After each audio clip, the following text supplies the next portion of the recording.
submit a story, topic, or have any other inquiries, please email submit@skibanewsnation.com. Also, you can email Jeremiah Skiba personally at jeremiah@skibanewsnation.com. Also, email Jake personally at jake@skibanewsnation.com.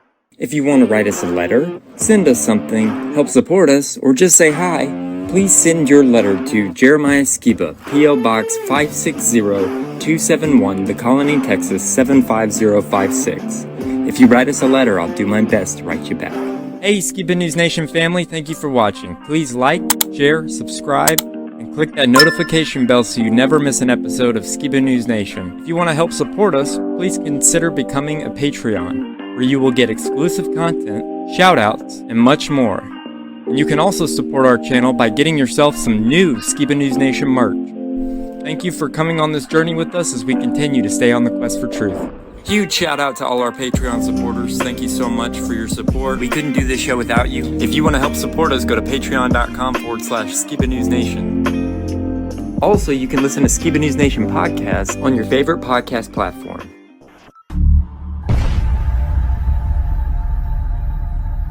What it costs. I want to know what the truth is. And I hope that people, my son, anybody, if my name comes up, whether you like me, whether you agree with me or not, at least you can respect the fact that he's on a quest for truth. He's on a quest for truth.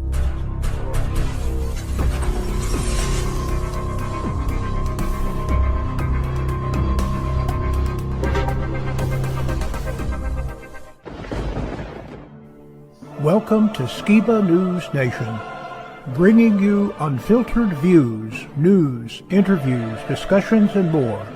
And now, here's your host, Jeremiah Skiba, award-winning musician and son of Rob Skiba.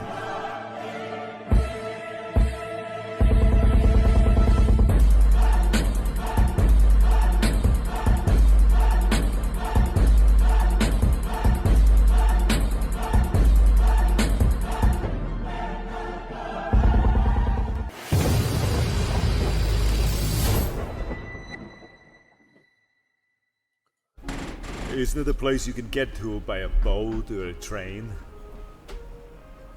Is far, far away. Behind the moon. Beyond the rain. Somewhere over the rainbow. Way up high.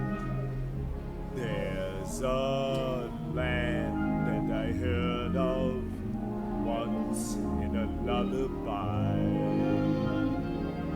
Somewhere over the rainbow, boobies fly. Boobs fly over the rainbow. Why then, oh why can't I?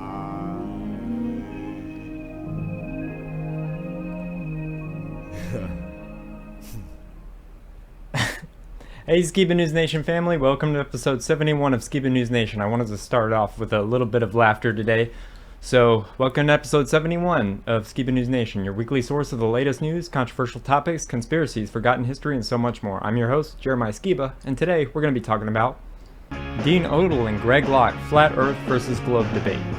Flat Earth 101 by Witsitgetsit. NASA documents prove the Earth is flat. The Torus Field. Army wants troops to rejoin who were fired for not complying.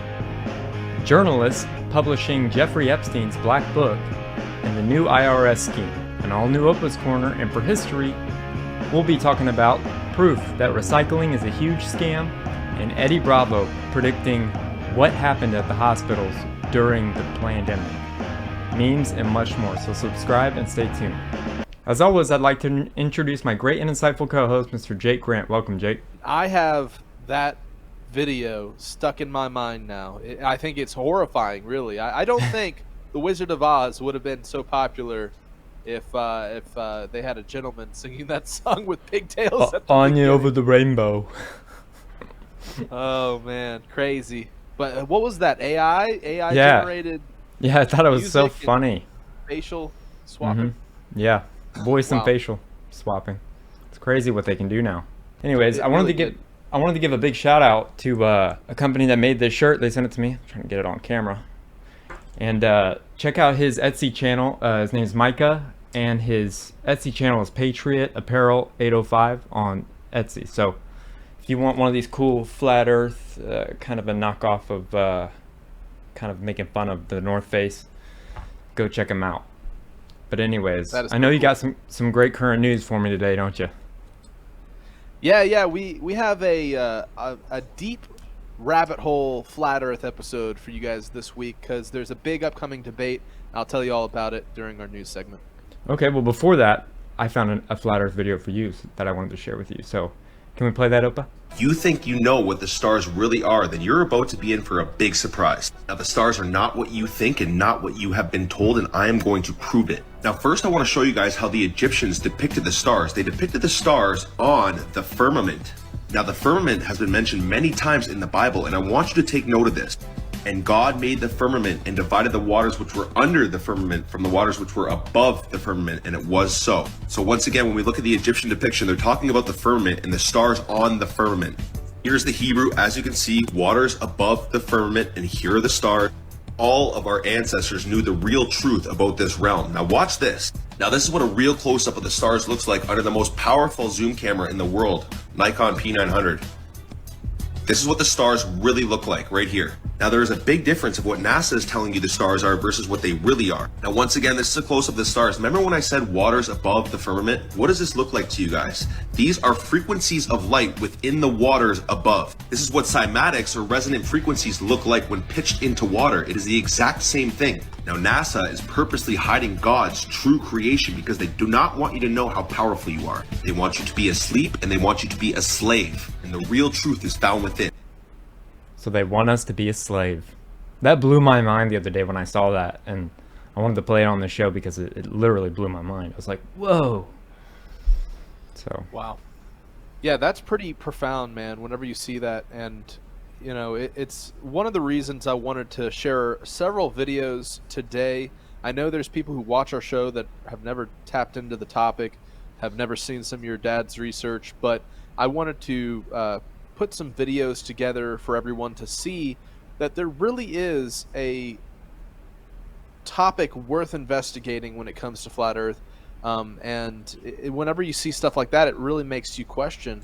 Because, I mean, once you understand the realm that we live in, if it's not the spinning monkey ball hurling through space at 666,000 miles per hour, then you start to look up and you start to realize that the creator's just above us. And Christians today have more in common with flat earthers than they do the modern theory of evolution and heliocentrism. Because if you are somebody who claims that the Bible is truth and the creation account in Genesis is accurate, then whenever you look at the order of creation, you'll see that the sun, moon, and stars weren't created till day 4. But what does modern science teach us? It teaches us that it was first a big gas giant that, you know, drew together and ignited, turning into a star, and that star's gravity drew in little particles that eventually turned into planets, and the order of creation, according to the modern scientific principle, is reversed. And so even if you have trouble with the topic of flat earth cosmology, biblical cosmology, if you come from a faith-based perspective in the Bible, then you have more in common with a flat earther than you do what's taught in the classroom. yep. And so you're going to be talking about that during the current news, right? I would assume. Yep. All right, Yep. man. Well, let's dive right in. I'm excited. All right.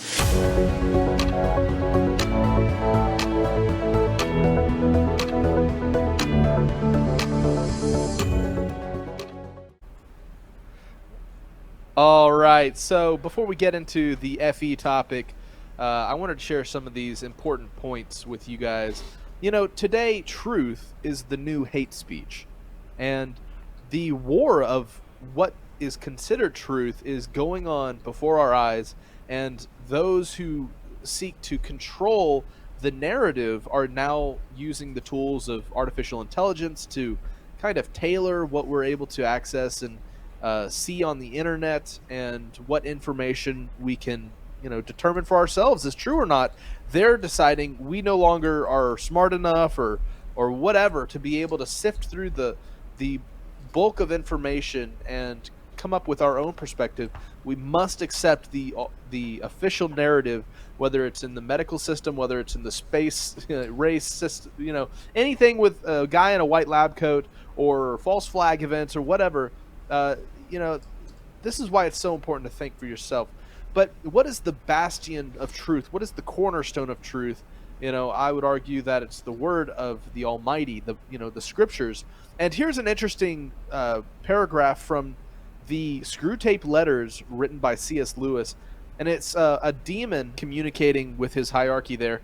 And it says this: "My dear Wormwood, be sure that the patient remains completely fixated on politics, arguments, political gossip, and obsessing on the faults of people they have never met serves as an excellent distraction from advancing in personal virtue, character, and the things the patient can control. Make sure to keep the patient in a constant state of angst, frustration, and general disdain towards the rest of the human race in order to avoid any kind of charity or inner peace from further developing. Ensure that the patient continues to believe that the problem is out there, in the broken system, rather than recognizing there is a problem with himself. Keep up the good work, Uncle Screwtape." These two demons communicating with each other on how to keep somebody from focusing on the most important things, right? And that's what we share on Skiba News Nation quite often is, while all this news can be really depressing and you can kind of fall down the deep, dark hole of conspiratorial depression, right? The most important thing is to build better, create a community outside of the one that you think is so broken. Work on yourself, work on your family, work on your faith, work on your walk with your creator, and that's the thing that the system tries to confuse us and misguide us away from, because if we start working on ourselves, then a lot of people working on themselves are better individuals that can then come together and change systems as a whole. And so that's why they don't want us doing that. Yep. And how do we do that? In the dark days coming ahead, you're going to need oil in your lamp, right? There's a Bible parable in the New Testament that talks about the 5 virgins, the bridesmaids, and the 5 foolish virgins. And they had oil in their lamp, the ones that were able to go into the wedding feast. And those who ran out of oil were told to go and buy it, and they missed their opportunity to go in when the bridegroom came back. And so the days are getting darker. And so what is the oil that we need in our lamp? I would say it's this principle that the demon in the Screwtape Letters was trying to distract their human from, right? Yeah. And so here's the concept is, this is a very basic principle in the book of James. So here's the Bible, right? And you're looking at the Bible, you're looking at the scriptures and how to work on your faith and your walk in this life. Because my personal opinion is that this life is kind of like the testing grounds, the birthing chamber for what comes after, right? This is where we can use our free will to choose to love our Creator and do what He wants, or we can choose to love ourselves, so love the world. And this is what it says in James 1:22-24. "But be doers of the word, and not hearers only, deceiving yourselves. For if anyone is a hearer of the word and not a doer, he is like a man who looks intently at his natural face in a mirror, for he looks at himself and goes away and at once forgets what he was like." And so if we think of these things that we learn in the scriptures, these challenges to be better, and we hear it and it tickles our ear, right? And we feel all good and fuzzy inside because we intellectually are accepting things, but we don't actually practice these very important concepts of working on our own faith with fear and trembling, right? Then it's like looking in a mirror and having like snot hanging out your nose and crazy hair and booger eyes and slobber on your lips. You look in that mirror and you're like, yeah, I look terrible. and then walking away from that mirror without ever cleaning yourself up. And that's what the whole world is trying to deceive us into being distracted from, because right in front of us is the very principles that turns a soul from a disfigured, ugly, self-harmed thing into something that's beautiful that the Almighty cherishes, right? Yep. And that's why we use the scriptures as a tool to work on ourselves. So anyways, I wanted to share that concept, and now we are going to get into some very fun and interesting flat earth related research. This is a news segment, so we have to start off with a very interesting video that was put out by the Russians, right, using Google AI, and the AI has concluded that the moon landing that happened in the 60s from America was fake. And so the significance of this is, of course, one of the biggest arguments that people say is against flat earth is, oh, we've been to the moon, we've turned around and looked at the earth, and it's not flat, it's a ball, And so the reason I wanted to share this, it kicks us off on our little segment here, is if you can question the biggest propaganda push that came from NASA during the 60s and 70s, then you can start to question the science and the space programs that we have today, because they're still pushing the moon landing from 69, 70s as absolute truth and proof that we're in the cosmology that they present to us. So check this out. You're not going to be able to hear this, but it's okay. It's in Russian, so we're just going to look at the subtitles. So this is them showing AI debunking the American moon landing program to Putin, and this is just came out here since I think late November. The neural network thinks almost everything in this photo is fake. Looking at the moon landing. Wow. While it raises by a Chinese lunar rover. So the AI still is, throwing in with the Chinese, I guess, but it believes this one is fake, pointing at the American landing. Yes, look, it's red. This is what Google's neural network thinks, not ours. Google's AI network. So there will be no bias. It's surprising, but it does believe so. Wow. The neural network has analyzed a lot of data, including light and dark contrast, and it believes the photo is synthetic. Very interesting, Putin says. Very interesting indeed, right? It's interesting that they want us to hate this guy, and they're exposing kind of what, happened in the 60s. Yeah. I mean, there's definitely a lot of psyoptery around Putin. I will say all of these world leaders, we need to be suspicious of them to some extent, because there's a reason that sometimes they're presented in the way that they are to maybe lead people astray or whatever. But I digress. It is very interesting that he has found it interesting that AI has debunked the NASA landings from the 60s and 70s. But I will say it makes me suspicious, though, because it does say that the Chinese rover footage is not suspicious. So it makes me question a little bit. But anyways, that brings us into why I think we needed to cover the flat earth topic today. Not only to point people towards your dad's fantastic research over on the Rob Skiba YouTube channel or at testingtheglobe.com, but there is a major debate between two pastors coming up December 2nd that I think we're going to be covering live. So I wanted to get people prepared for this debate. Now, this debate is going to be between Greg Locke of the mega church in Nashville, Tennessee, and Pastor Dean Odle, who I've run into several times at Flat Earth conferences over the years. He definitely was on the same page with your dad on the FE topic. Kind of had some spats and disagreements with him over other eschatological and theological topics, but I will say this televised and recorded event at this megachurch pastor's church could be a huge deal, and hopefully Dean makes a good case for biblical cosmology. So let's go ahead and play this first video, which promos that debate. I'm telling you, God is not going to compromise truth. I'm sick of this flat earth, round earth, square earth, triangle earth.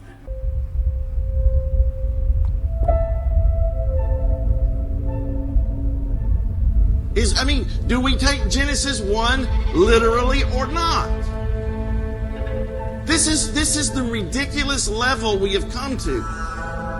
And you think about it. If NASA and the space agencies, if they didn't exist, if there were no alleged moon landings or Mars rover or alleged pictures from space, would we believe that we live on a spinning, flying ball? Is that what we see? Is that what we experience? Is that what we look at? No. Men would come, Paul said, and change the truth of God into a lie. They've changed it into. So there it is, December 2nd. And we can probably do a live cover of that. Yeah. So he knew my dad? Did he know my dad? Yes, he knew your dad. They got along for the first conference or two, but then they started having some back and forth between themselves regarding other theological topics, such as the identity of Israel in the scriptures and dispensational theology. But that's besides the point. We're talking about flat Earth right now, and they did agree on that topic. But with that said, I wanted to share a really great compilation video, and credits goes to Witsitgetsit.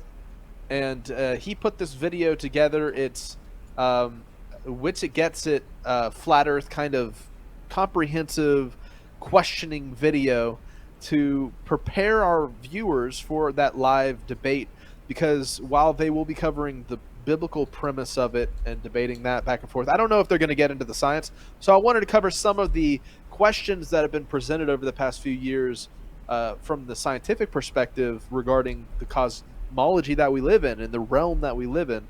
So check out this Witsitgetsit video on flat Earth.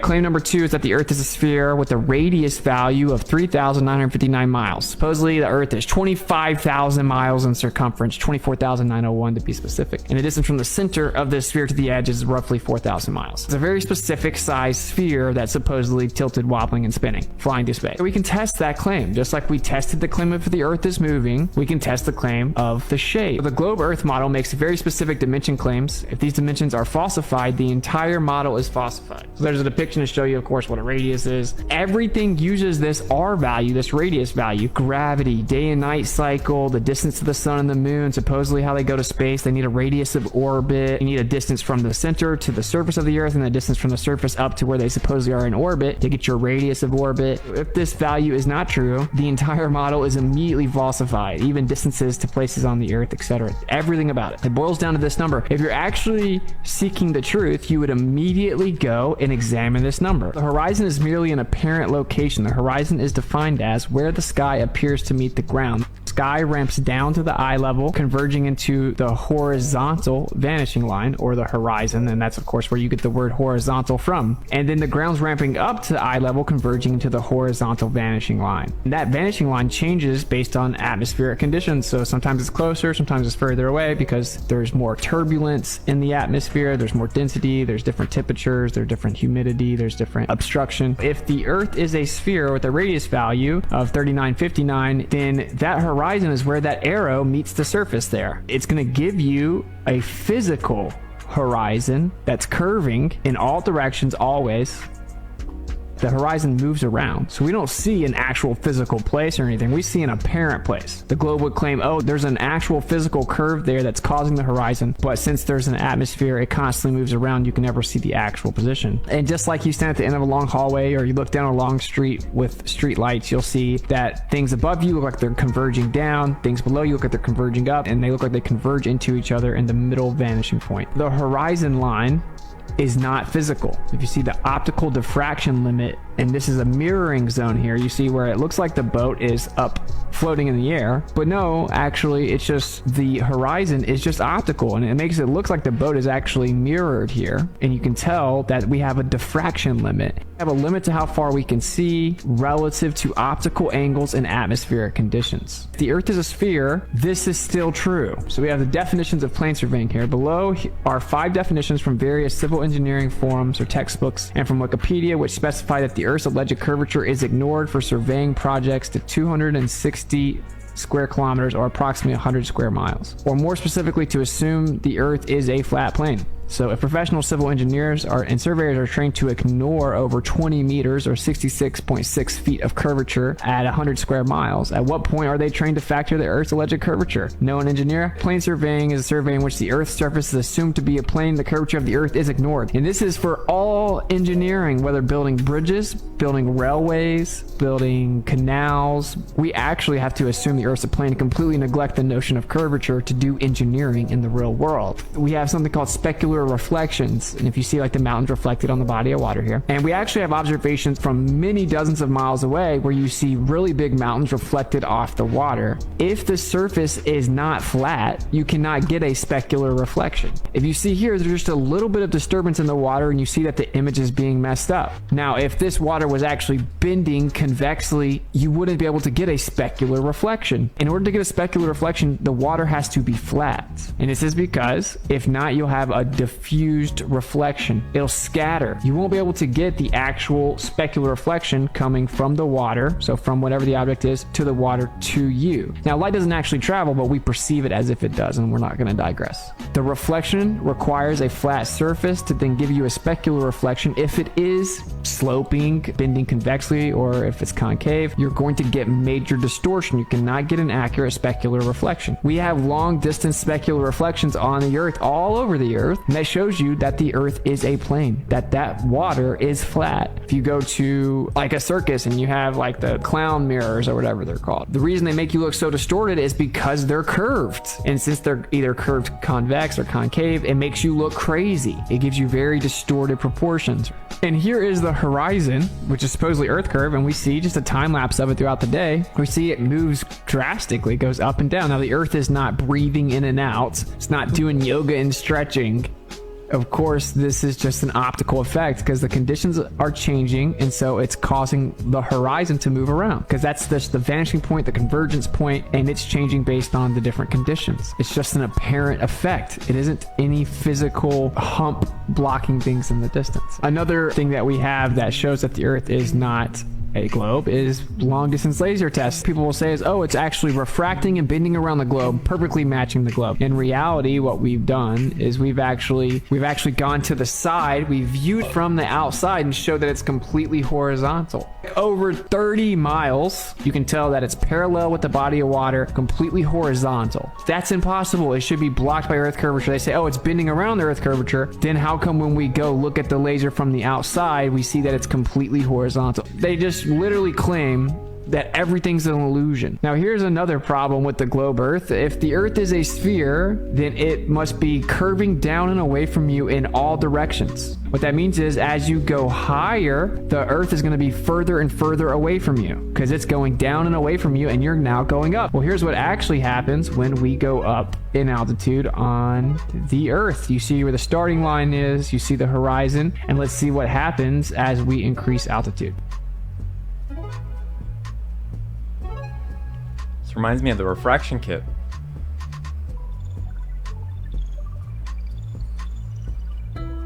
Look at that, the horizon's rising with the drone. The globe would have to claim that it's perspective. The horizon, if it's Earth curvature, should be dropping down and away from you. As I go higher above the Earth, it should go further and further down and away from me. But the horizon is rising towards eye level with us. If the Earth's a sphere, this horizon, supposedly Earth curvature, that's going down and away from my feet. So as I get higher, it should go down away from me further and further. It just converges into that vanishing point. Another problem for the globe is long distance mirror flashes. The military uses these to allow soldiers to communicate and convey their location without other people being able to see it. So you just take a little mirror. If you tip it back and forth, eventually the light from the sun will hit the mirror in just the right way that it will reflect to the observer, because it will have a direct line of sight. And the reason that they do this is because enemies can be in the area, but they won't be able to see the guy signaling the mirror flash, because you have to have a direct line of sight with the person. You don't see the mirror until the light is at a perfect angle that you can see it. This is an infrared from across a lake where there should be significant curvature blocking this light, but instead we see it. The problem here is you can't claim it's refraction, because once you have it curving up from behind a hump or the curvature of the Earth, you're not going to get that direct line of sight at that impact point of the mirror to be able to get the flash. It requires a horizontal line of sight. This has been done far beyond what the globe Earth's math allows. Radio waves can be sent over 10,000 miles with no Earth curvature obstruction. So we can just send these radio waves out horizontally. They can be detected and received over 10,000 miles away. Radio waves are nothing more than non-visible light. So microwaves, radio waves, light, all the same thing, right? In fact, what we typically call light is just visible light. It's all electromagnetic radiation, and there's a huge span of frequencies. And that's what radio waves are. Okay, so you have the radio spectrum labeled there for you, right? As you actually get to 300 gigahertz up to 300 megahertz, that's the microwave range. And then you have that very small portion being the visible light. Electromagnetic radiation going out horizontally can be sent over 10,000 miles successfully, and was done in the early 1900s. In 1901, we had the reception of the transatlantic radio signals by Marconi. If you have this tower that's just, a few dozen feet up, and then you shoot a radio wave out, well, the curvature of the Earth is going to block the wave. So you can't send it 2,000 miles if you do the math, based on how high you're sending the signal out from horizontally, line of sight. Then the curvature of the Earth will block it at less than 200 miles. They're like, that's not going to work, bro. He's like, well, I'm going to try it anyway. First attempt successful, 2,200 miles away. So shot it like the Earth was flat, line of sight, radio wave was received 2,200 miles away. So they had to come up with an excuse, and that's where Oliver Heaviside came in, and they came up with the idea of the ionosphere. And they claim that the ionosphere is an area of the atmosphere that is ionized. Of course, ionized gas is plasma. There's a certain ionization of the gas at a certain layer in the atmosphere that reflects the radio waves back down. They came up with this to explain how the Earth is in fact a ball, even though the radio wave should have been blocked by the curvature of the Earth. This is where you get the idea of skywave propagation. You see the depiction here. If you send something out horizontally on a globe, what happens is it goes towards space because the Earth is dropping down and away from you. They claim, oh, well, it goes up, hits the ionosphere, bounces back down, then reflects off the ground, goes back up, hits the ionosphere, bounces back down, and it keeps bouncing down, up and down. And it said that radio waves topping out with the frequency of about 30 megahertz bounce off the ionosphere in what is called skywave propagation, depicted to the right. Very high frequency signals with frequencies above about 30 megahertz, quote, usually penetrate the ionosphere and are not returned to Earth's surface, and that's from an official source. This creates what is called a skip zone or a dead zone. So if you see the little triangles there, the area in between is where it couldn't be received. They say that the ionosphere tops out at 40 megahertz. If you have ionization and you send a radio wave, it'll reflect back to you if the radio wave is a lower frequency than the ionization. So say you have some plasma over here and the plasma is 40 megahertz. Well, if you send out a signal that's 40 megahertz or 39, so 40 and under, it'll reflect it back to you. If you send out a frequency that's 41 megahertz, it'll go right through it. So if it's a higher frequency, it penetrates directly through the ionization. And here I have, do microwaves bounce off the atmosphere? While lower frequency radio waves can follow the contours of the Earth and bounce off layers in the atmosphere, microwaves can only travel line of sight, typically limited to 30 to 40 miles on Earth's surface. Under normal ionospheric conditions, 40 megahertz is the highest frequency radio wave that can be reflected from the ionosphere.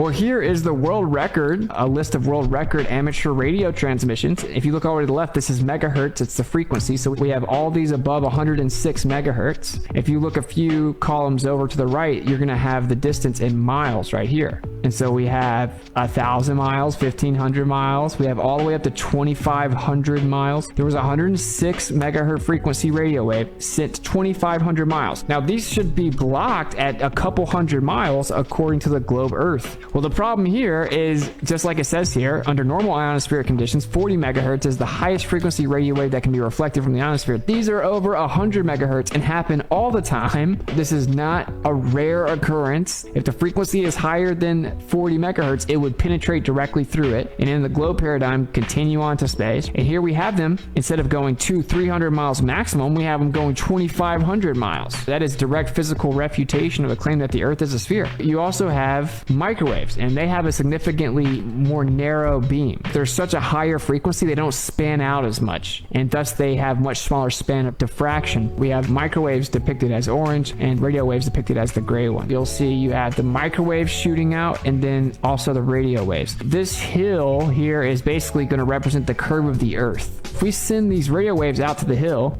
will block the radio waves because the hill is higher than the tower, right? But since the radio waves are spanning out so much wider, part of the radio waves will actually span out to above the hill, and then it'll go past the hill and then fill back in behind it. And this is called diffraction. The problem is the microwaves don't span out as much, so it can't get past the hill because it's not wide enough to even be diffracted around the hill. Microwaves travel by line of sight. Unlike lower frequency radio waves, they do not diffract around hills, follow the Earth's surface as ground waves, or reflect from the ionosphere. So terrestrial microwave communication links are limited by the visual horizon to about 40 miles. Now we have them much longer than that, and of course the horizon shouldn't just be visual, it should be a physical geometric place, which means we should be able to do the math and know exactly where the physical curve of the Earth is. Doesn't matter where we visually see it. The microwave frequency range lies between 300 megahertz, 300 gigahertz. Beyond 40 megahertz frequency doesn't get reflected back by the ionosphere. It can pass through the ionosphere due to the microwave frequencies are not suitable for ionospheric propagation. Well, here we have them going 50 to 250 miles with a 99.9% success rate of reliability. That's a problem because it can't just be, oh, it just randomly scatters and we get it. Well, no, the signal strength would have to drop down almost completely, which they don't, and you wouldn't have a 99.9% reliability. So that's a couple good arguments using radio waves and some of that concept to show the curvature of the Earth is very, very difficult to actually measure. I would say nigh impossible according to the experiments I've seen over the past few years.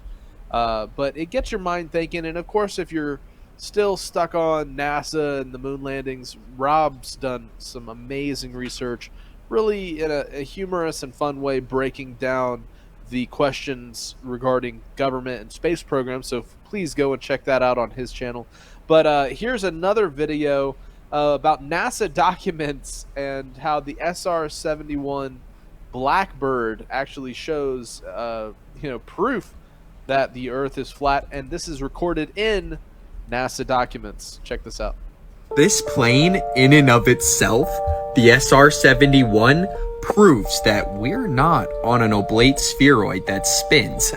The Lockheed can fly at a max height of Mach 3 and flies at an insanely high altitude. Now, if the Lockheed can go over 2,000 miles an hour, how much curvature should it have to account for to stay at the same altitude? Top speed, again, is 2,200 miles an hour. Let's just say there's 2,200 miles between point A and B. That would be 570 miles of curvature between the 2 points of reference. That'd mean that the Lockheed would have to be dipping 9.5 miles a minute, or 836 feet a second. But let's see what NASA thinks about planes flying over Earth. Derivation and definition of a linear aircraft model. Model of a rigid aircraft of constant mass flying over a flat, non-rotating Earth. It's gotta be the only one, right? It's gotta be the only one. A mathematical model of a CH-53 helicopter. The helicopter equations of motion are given in a body axis with respect to a flat, rotating Earth? If this is the first time you're hearing this, then you heard it here first, you know what I'm saying? The sun actually goes around our flat Earth like this, clockwise. It acts as a spotlight shining down onto the flat Earth that we live on. It gets closer and farther away, causing seasons from the North Pole. On its most inner declination around the North Pole, that's when Alaska can see 24 hours. On its most outer declination, that's when the Northern Hemisphere experiences winter. This is the equator. This dark line here going in a circle, that's the equator. Everything north, which is towards the North Pole, and everything south of the equator is the South Hemisphere. This is the Northern Hemisphere. Water, like, needs a container, dude. And I'll tell you what's containing all of the quadrillions of gallons of water in our ocean. Antarctica. It's actually an ice wall that encompasses us 360 degrees. And there's an Antarctic treaty written and that says the 60th south latitude can't go past there. You'll die. Sea level. Seriously. Think about it. All the water's level. It's all at the same level. But I plan on starting a podcast to expose all of this and plenty more. So check out my bio, check out my link tree in my bio, click on my profile. I'm being censored on my main page, so that's why you're seeing me here. I'm kind of doing a test. So, but seriously, follow my Instagram, check out my link tree. Have a good night. Wow, check out my mouse pad. It's pretty similar. Hey, sweet mouse pad, man. Yeah, so let's just say you chose the right day to wear your north-faced flat Earth hoodie. Oh yeah. So yeah, we're going deep, man. This next video, it's the last flat Earth one I'm going to share because I think it's important to present also some alternative theories about how certain things we do observe work, you know, such as the circuits of the sun and the moon, and perhaps the routes that supposed satellites take. Very interesting, and it's all tied to Torus Fields. And I think this next video is very interesting. Check this out. What up, fam? This is the inside of a torus field, and today we're going to talk about nature's inherent or intrinsic shape, that being a torus. We were looking at it from the inside. This is what it would look like from the outside. Everything follows this design. Nature. We see this everywhere. The electromagnetic field of the heart. This is actually measurable when you have love and when you have fear. Now does it make a little more sense the last few years when they told you to stay 6 feet away? It's everywhere. Some will say that our eyes are the window to our soul. What's the shape of an eye? Well, you guessed it. It's a torus. So maybe the torus is the gate to our soul. On top of that, every sound that comes out of our mouth is a torus. Even the baby babble from the globers. Why? Because our larynx has 3 sphincters, which in themselves are toroidal muscles. So here's a representation of vowels and their toroidal spin resonance. Letters from the Hebrew alphabet are all derived from a rotating torus as well. And the Muru Foundation backs this up. And don't worry, fam, I didn't forget about how this relates to the Earth. We don't live on a sphere, we live within a sphere. Every magnetic field has something called a black domain wall. If we look at this top left picture, that line in the middle, that white one, that's a black domain wall. Another word for that is an inertial plane, meaning it's inertial, it's static, it does not move. This would be looking at the magnetic field from a side view. Now this top right one, if we were in space, quote unquote, looking down, that's what we would see. Okay, so how do we get this shape? Where does it come from? This is a ferrocell and a magnet. Basically, it's just 2 optical flats with ferrofluid in the middle that has magnetic suspension that lets us see these lines when we put LEDs around the outside. So this is a magnet, and you can see the field lines. Now I take the same magnet, flip it on its side, and then you can see the South and the North Pole. Here's a video as well to give you a little demonstration of what it looks like.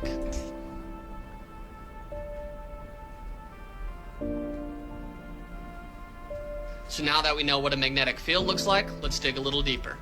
So again, a magnet underneath a ferrocell, look at the design, and let's match it with the path of the ISS. So here we go, this is the path of the ISS, public information, layer it over a magnetic field, boom, matches perfectly. Look where it doesn't go in the center, aka the North Pole. Alright, so now we input data for observations for the azimuth and declination of the sun for an entire year, and guess what? A torus field. What a surprise. Matches perfectly within the magnetic field.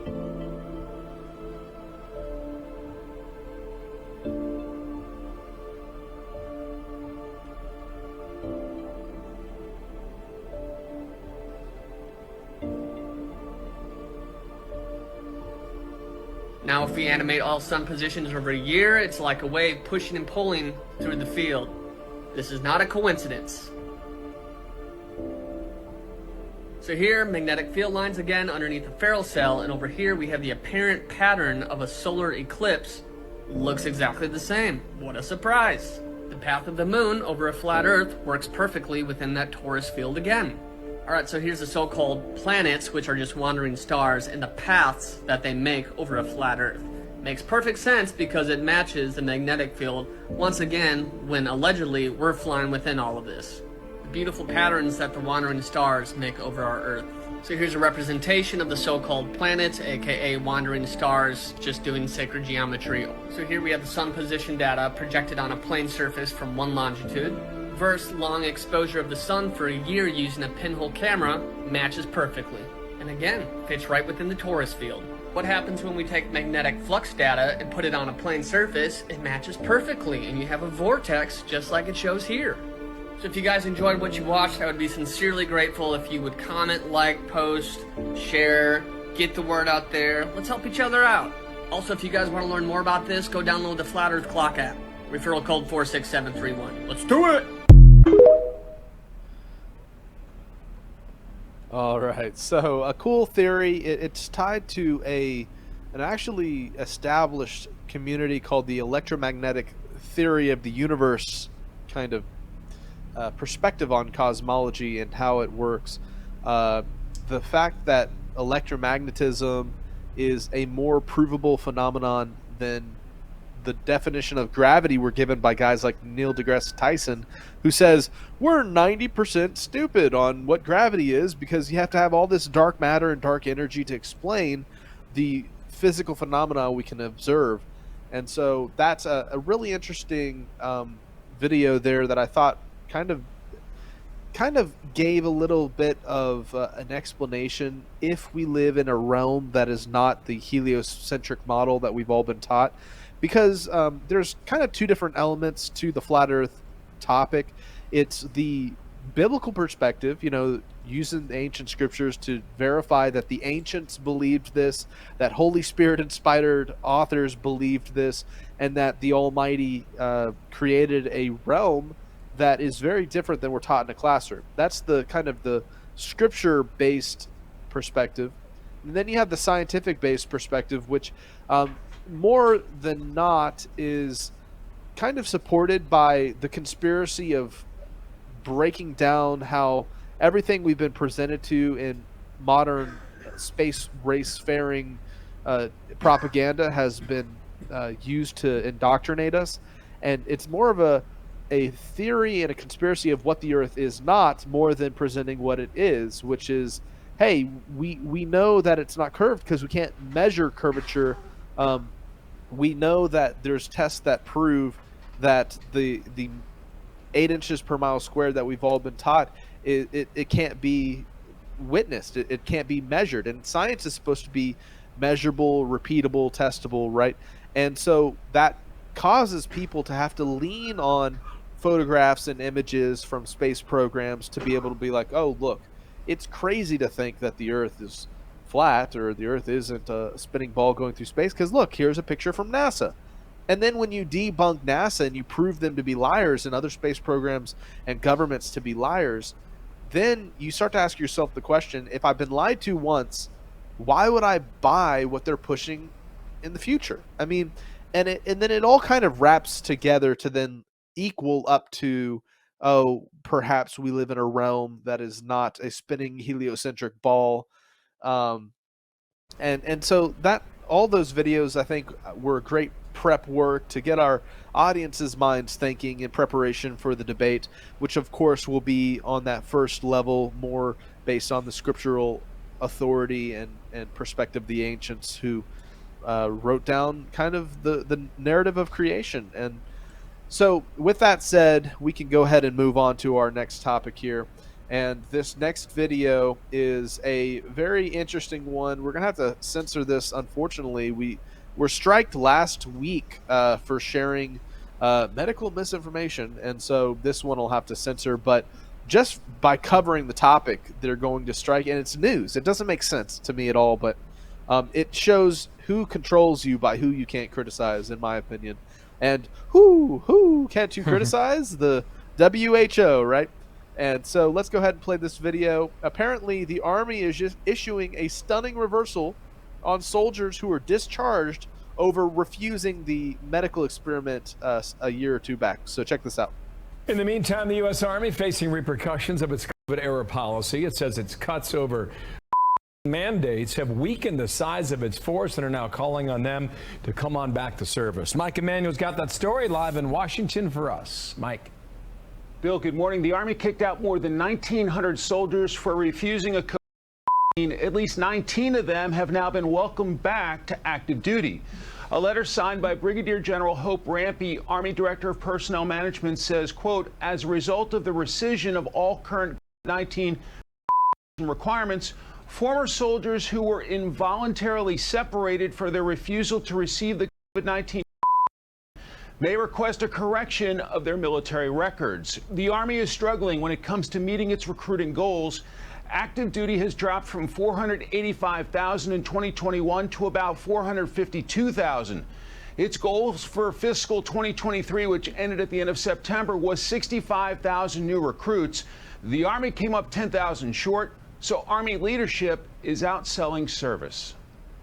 We're looking for more, a call to service to come into our ranks, and I think it will accelerate their life. So we'd love to talk about the opportunities to be in the Army or any of the services. They've also enlisted some VIP help, with Dwayne "The Rock" Johnson visiting the Pentagon to talk recruiting last week. It is critical, as Pentagon brass expects the Army to play a significant role if there's conflict in Asia. I tend to think that the Army will have a huge supporting role for the joint force in the Indo-Pacific. And in that regard, what do I mean by that? I think the Army will play a core role in establishing and protecting staging bases for our air forces, for our maritime forces. Recruiting is not a new problem, as the Army has not achieved its recruiting goals since 2014. Bill? Got to get on it 9 years later. Thank you, Mike. Mike Emanuel. I think it's funny to see that, because to me it shows that they are anticipating a wider scale conflict breaking out in Asia and in the Middle East. And I saw a post recently. It was a recent Army recruitment video that had all white straight men, and the comments under it were, "Oh guys, it's about to kick off. World War III is about to start. They actually need people to join the military that are able to fight." And the same thing with this topic. They're recalling all the people that they had previously dishonorably discharged, by the way, for refusing that medical mandate. And they're saying, "Come on back. We're going to need you to die as chicken fodder whenever we go to World War III," right? All right. So, yeah, just an interesting kind of current push to ramp up the military after this administration completely, dismantled our military. We saw the dismantling of the military in the U.S. since Obama's administration, and we saw more support for it under Trump's administration to build it back up. However, now that World War III bells are chiming, and we're involved in not only Ukraine but also in the Middle East with Israel and their war with Gaza, I think it's very interesting seeing that call to arms. So with that said, let's go to this next story. Some interesting language here in this Fortune article. Elon Musk visits Netanyahu in Israel, and the minister claims there's a deal in the works with Starlink. So here's what I wanted to point out about this article. The point is a week ago, Elon Musk was facing international backlash after endorsing anti-Semitic content on his social media platform. And yet on Monday, Musk was in Israel being welcomed by the nation's political elite. Well, check out this comment here. Musk is not just a player that should be regulated by the American government, right? He is a global order player, a new world order player, perhaps, who should probably have a seat at the UN Security Council, said Telia Schwartz-Altschuler, a senior fellow at Israel's Democracy Institute. Elon Musk can simply shirk his responsibilities, and that's because of his power. So it was very interesting to see that, and you see kind of his role with providing internet access in Ukraine, and now you see him stepping into that role also with Israel and his tour going on there. But some of that language was very boldened to me, because it's the whole global order player language. So even his bastion of free speech, if he gets painted as anti-Semite, he gets kind of the whip and chain motion there.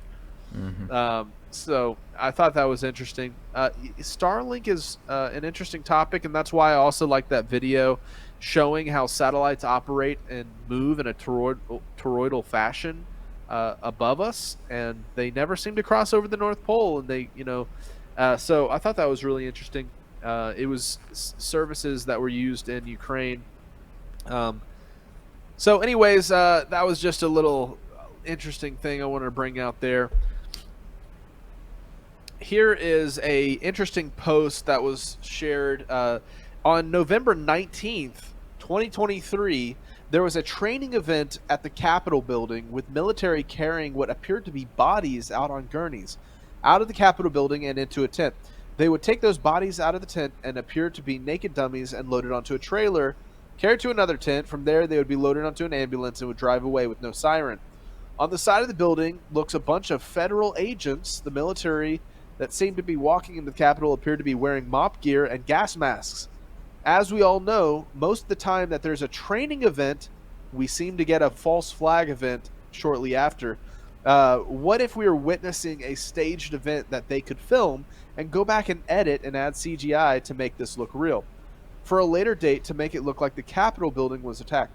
The reason why I say this is because this is exactly what it looks like they were training for, and some kind of chemical attack on the Capitol building, which could be the reason they were carrying individuals into one tent, stripping them down, decontaminating them, and then taking them to a secondary area to be transported to a hospital or possibly the morgue.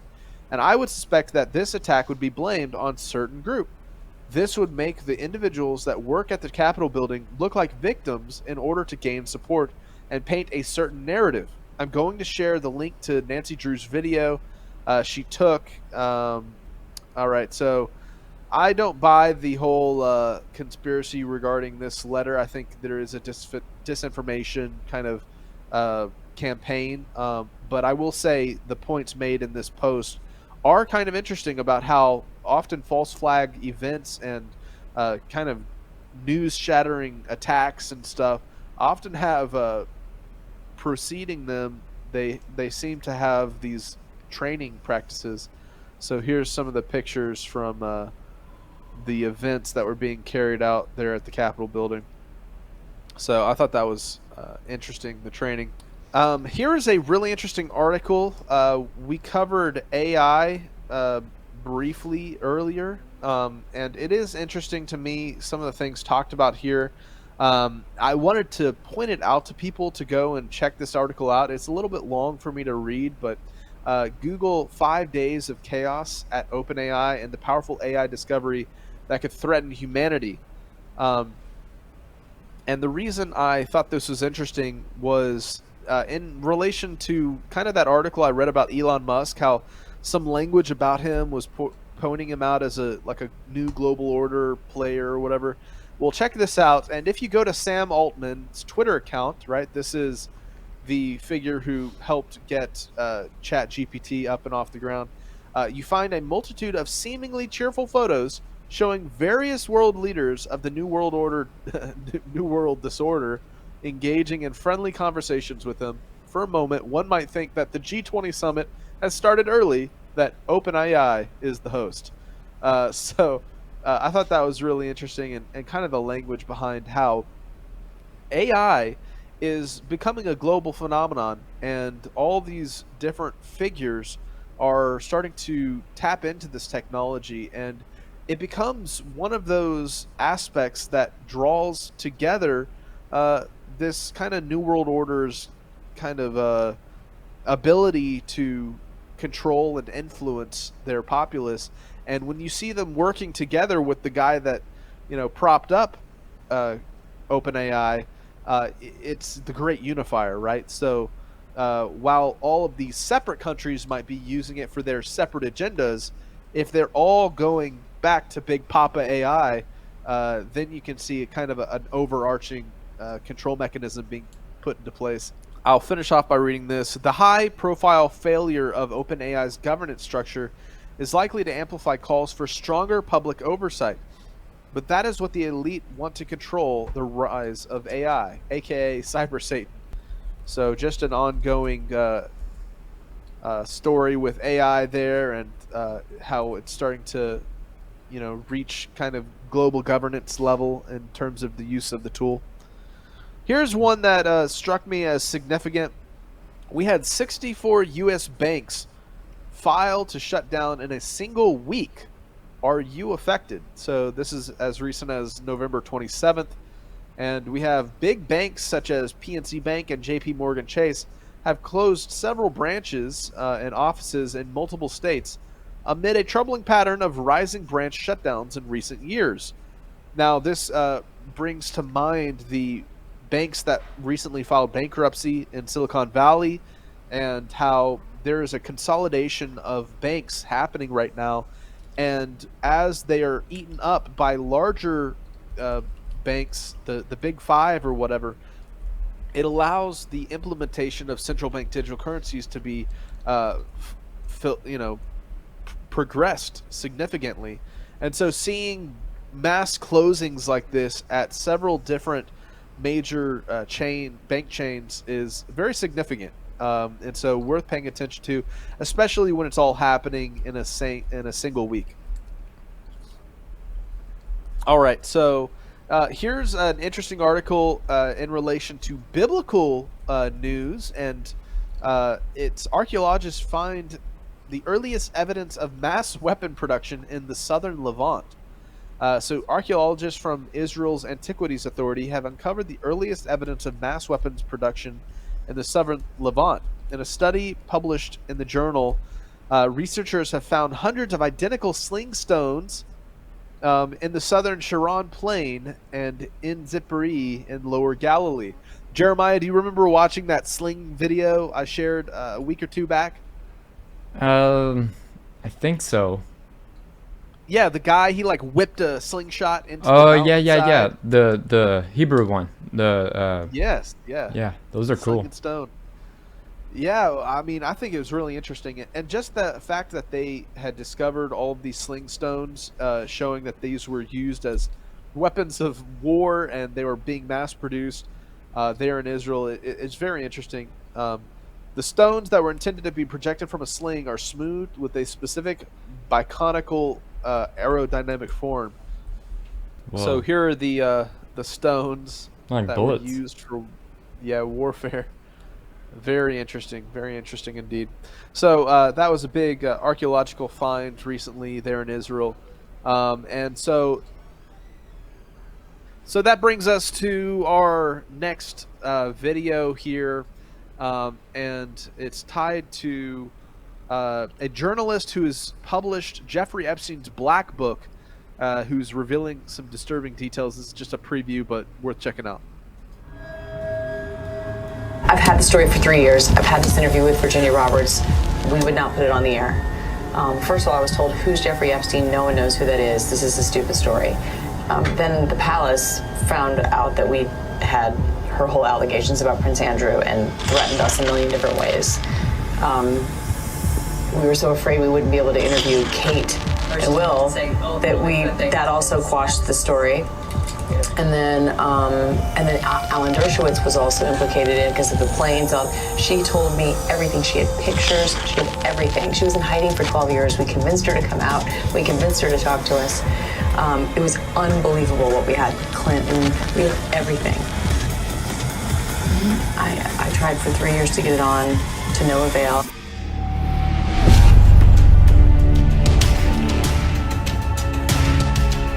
How did he get started? How did Epstein get started? How did he get started?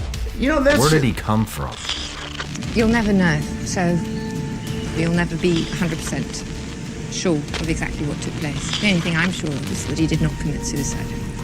You understand that you're a very controversial man in this country. I'm delighted. He comes from Coney Island, from a working class family in Coney Island. He could have been chosen earlier to be part of this as a young man. Who would have recruited him at a young age? So he was a college dropout. How many years were you in college? I believe 2. What'd you study? Physics.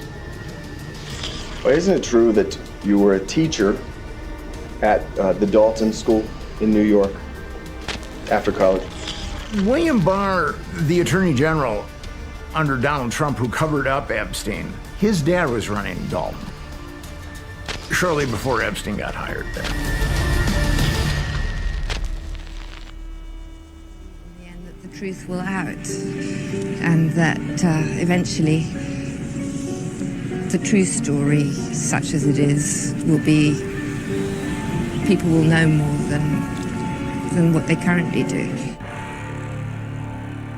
I mean, if Jeffrey Epstein has blackmail on literally all these powerful people, I mean, and it seems that they all fold immediately.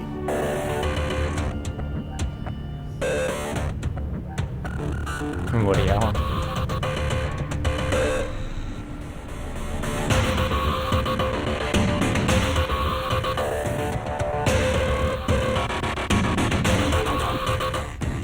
If we dig down into Epstein, we will come across the cesspool that I believe is contaminating other large parts of the government.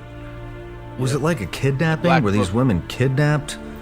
Could they go home at the end of the day? Cults.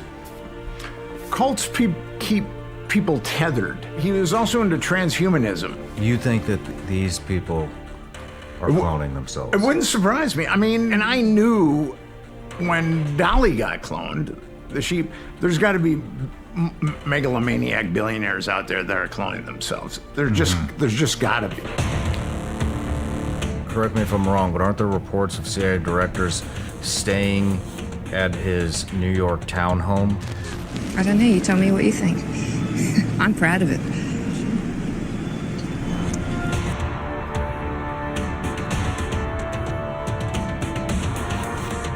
The really important issue is we have our government aiding and abetting child trafficking.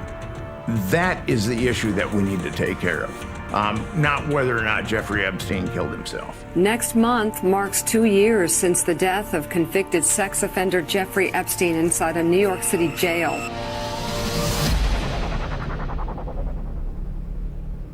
I made my living from old thinking, but the future is for the way women think.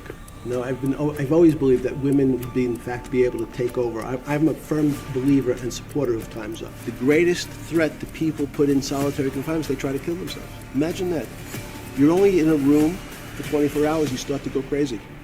The judge that they tried to assassinate. The assassination attempt on the judge, that was about a 24-hour news cycle before that was launched. Yes.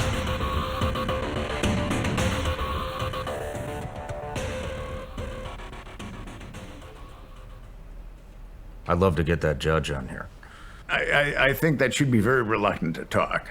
The government has got to come clean, has got to indict these perpetrators, and it's also got to come clean why it's doing this. I would like to answer that question. I really would. However, today, my attorneys have told me I have to assert my Fifth Amendment, Sixth Amendment, and 14th Amendment rights of the U.S. Constitution.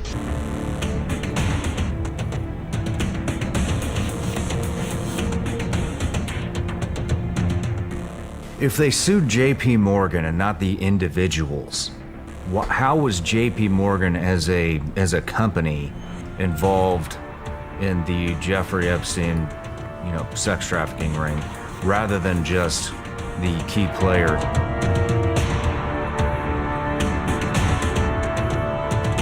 So yeah, that's just a promo for that interview there, but I thought it was very interesting and had some details that I wasn't even super familiar with, such as the judge involved with the case getting shot up. What'd you think about that? Wasn't it her son that was yeah shot? but that a FedEx worker shot up her home. Yeah, that's right. I don't remember ever hearing about that. I guess it wasn't in the news cycle long enough. Yeah, they didn't report on it very long. I would think that if Donald Trump was really at the island, that they would have more women speaking about it, you know, like they are about Bill Clinton. Yeah. So, I don't know. And Prince Andrew, right? Those guys we can definitely nail as participating in whatever Epstein was about. But, man, when you think about how we still have not uncovered more people involved with Jeffrey Epstein's racket, it's very alarming because it means that they're still probably in the positions of power that they had previous. Oh, yeah. Well, first I'm going to share this little picture here. Interesting post. A Japanese researcher turned male catfish female with soy compounds in a shocking 2023 find. I think that was interesting. They're turning the frogs gay and they're turning the catfish into females now. So, pretty transgender crazy. catfish. Tied to our AI topic, here's a Business Insider post. Bill Gates says a 3-day work week where machines can make all the food and stuff isn't a bad idea. So this is what they're definitely pushing for, and it would take AI to make it possible. But with that said, who's going to be taxing your 3-day work week, right? Well, there's an interesting new scheme that the IRS has been trying to implement, and 30 million Americans will be targeted. Check out this clip.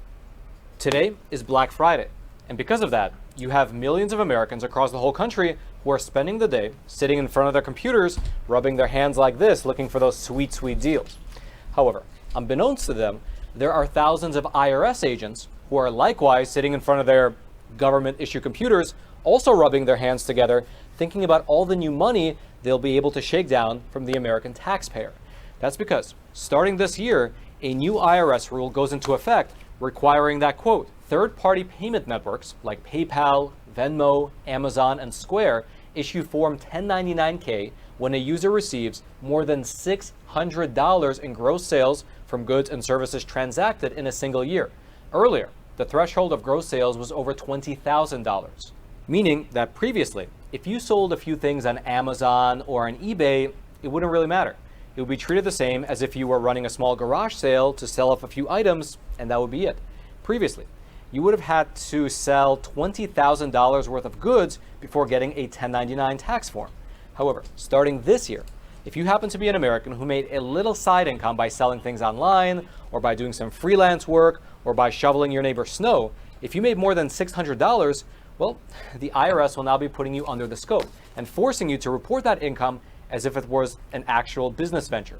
In fact, here is how the current Republican-led House Ways and Means Committee over in Congress described the general situation. Quote, thanks to Democrats, more Americans who mow lawns or sell concert tickets and used couches through Venmo or PayPal will have those transactions scrutinized by the IRS starting in January of 2024. These additional tax forms are a New Year's nightmare for millions of Americans and a mess for the IRS.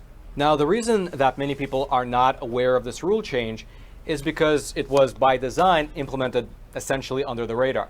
In fact, this changing of the threshold from $20,000 down to $600, it was buried in the pages of the so-called American Rescue Plan, which was the $1.9 trillion economic stimulus bill that was signed into law by Joe Biden back in the year 2021.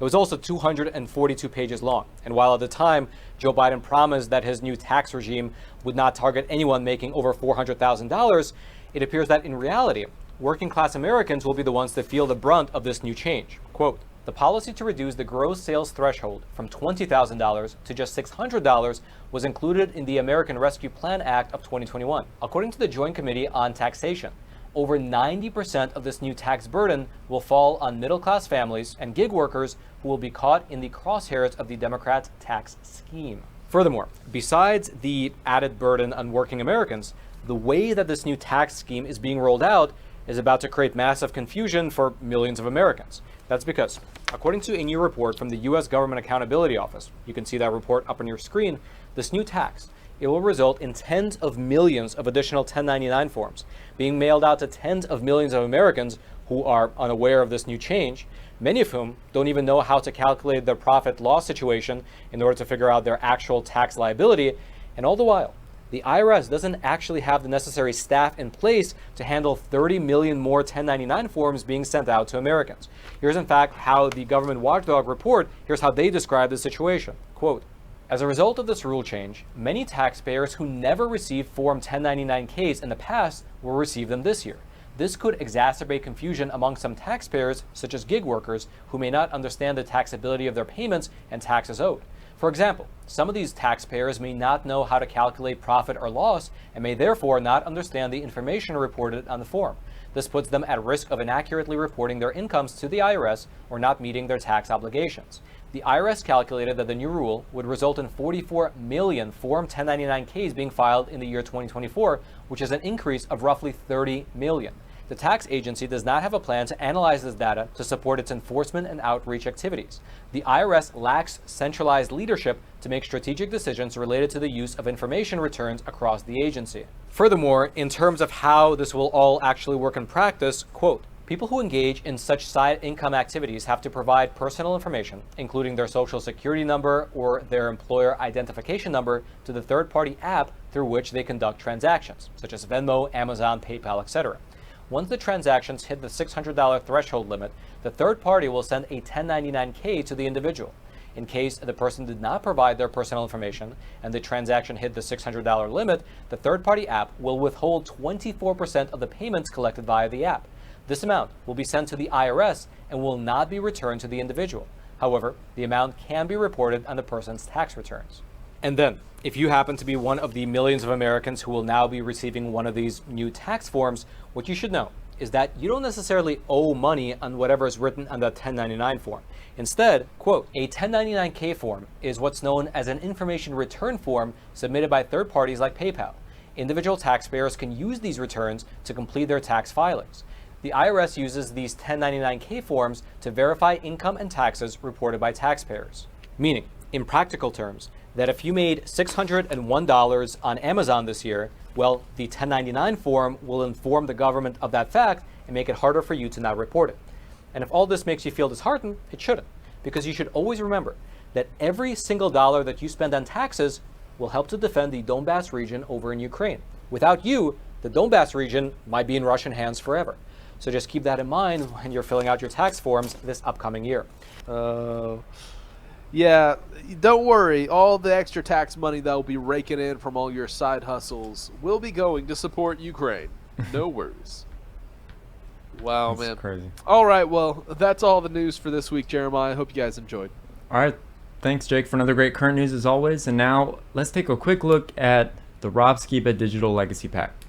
We're proud to announce the Rob Skiba Legacy Digital Pack, where you'll receive a digital format version of all Rob Skiba's life's work, research, and much more. As a bonus, you'll receive Jeremiah Skiba's book, Never Got to Say Goodbye, along with Sheila Skiba's best-selling expose, The Protocol That Kills. Find out what truly happened to Rob Skiba. Buy yours today. The link is in the bio or description of this video. So the links will be down in the description. And I think it's about that time for an all-new OPA'S Corner. Take it away, OPA. The following presentation may contain way too many cat jokes. Viewer discretion is advised. This presentation is rated CJ. Cat jokes. Parental guidance suggested. Mein Hut, der hat 3 Ecken. 3 Ecken hat mein Hut. Und hat nicht 3 Ecken, dann ist es nicht mein Hut. Well, time for another OPA'S Corner. This week, we're going to try something a little different. Now presenting OPA'S Got Talent. Before the rewrite. Baby, you can ride my bike, because it's you I really like. Baby, you can ride my bike and bring my bell. Shiggaling, shiggaling, yeah!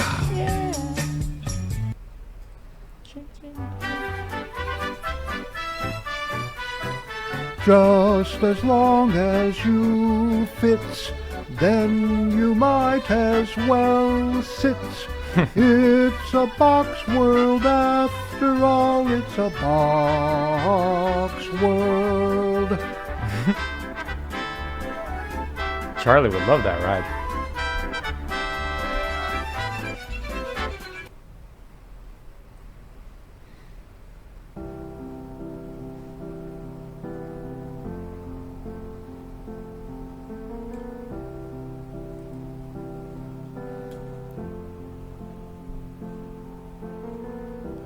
Imagine there's no thunder. It's easy if you try. No hellish noises coming from the sky. Imagine all the people not using fireworks. This song gets me every time.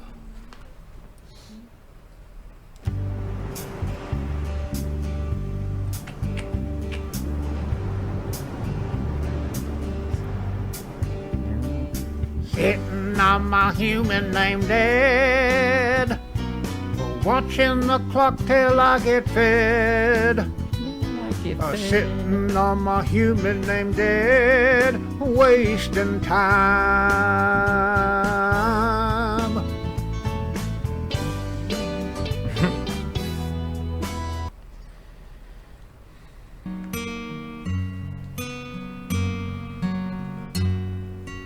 You just call out my name, and you know wherever I am, I'll ignore you. I don't give a dang.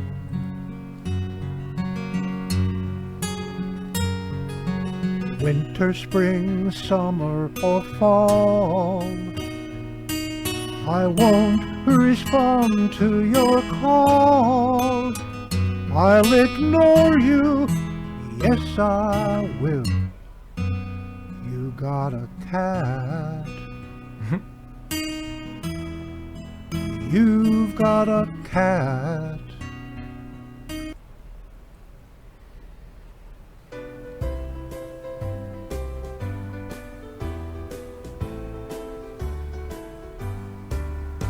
If you're happy and you know it, clap your paws.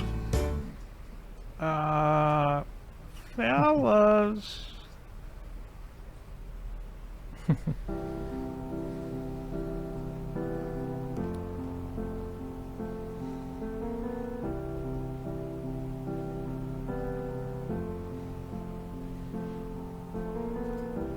Imagine there's no kibble.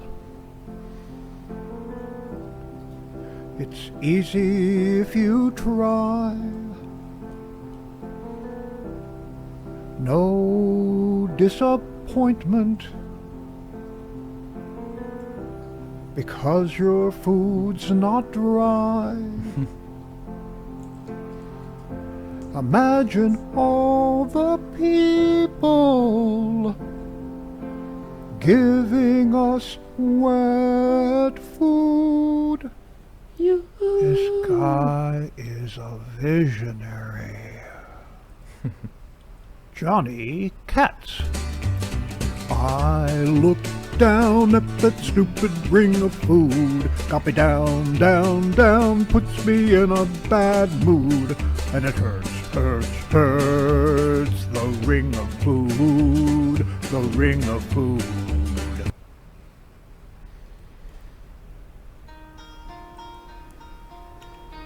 Hello, dark meat, my old friend.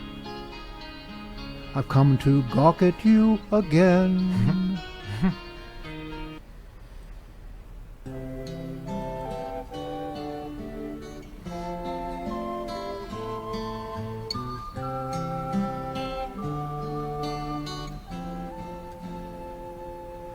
There's a lady who's sure that I'm getting too old, and she's buying me a stairway to mattress. That's classic, man.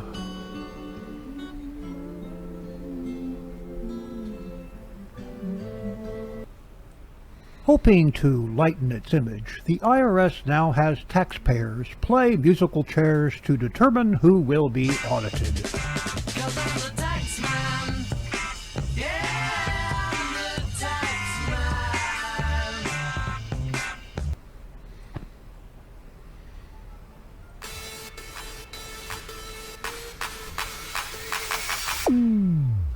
My name is Funky G, and I got mad skills. I can spit out rhymes like I spit out pills. Got a whole liter box in my own private jet. I always make it rain, but I hate getting wet. What?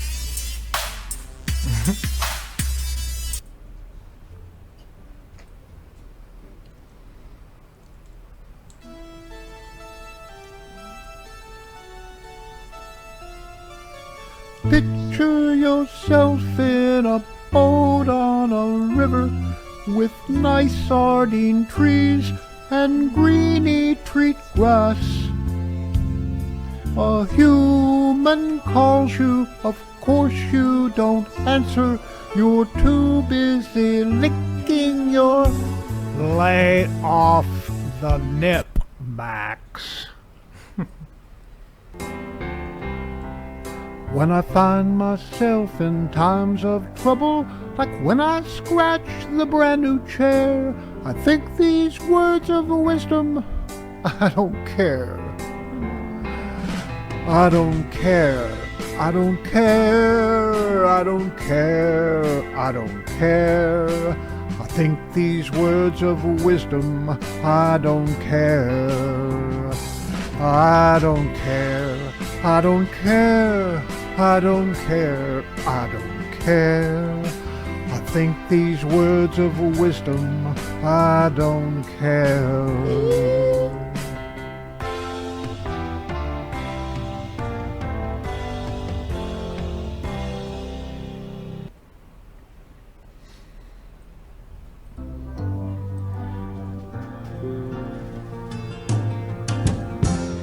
I've seen fire and I've seen rain. I've seen better days where my food just didn't end. I see my half-full bowl and it's been like that since 10. And I always thought that you'd feed me again. That you'd feed me again. The Little Mermaid. Oh no. Look at this stuff. Isn't it neat? All of these claw marks from my 2 front feet. Wouldn't you think I'm the cat who scratched everything? Rick Catsley.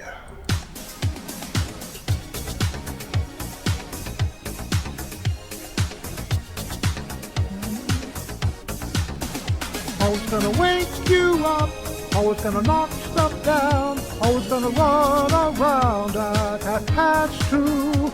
I was gonna dislike hugs, I was gonna bark on rugs, I was gonna watch you go to the bathroom.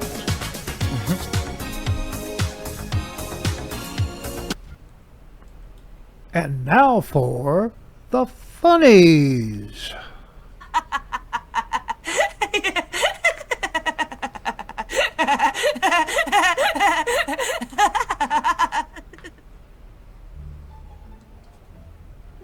Sacrifices already this week. Thank Goran, it's Friday.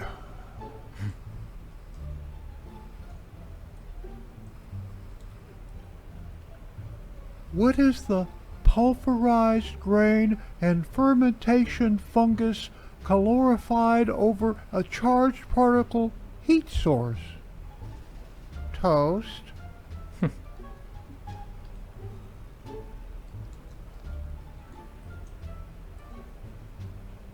Match.com.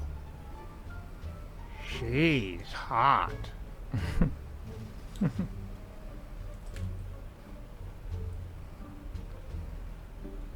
The consonants seem to know our every move. There may be a double agent among us.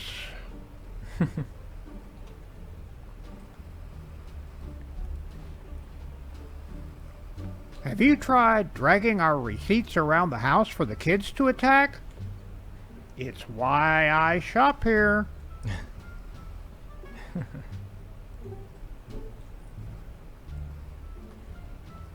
Look, I know I wasn't exactly the best father, but saying I never hugged you enough is just unfair.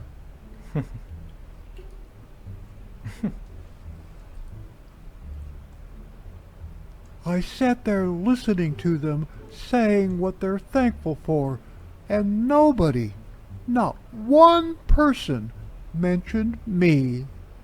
It was excruciating. Thanksgiving can be rough.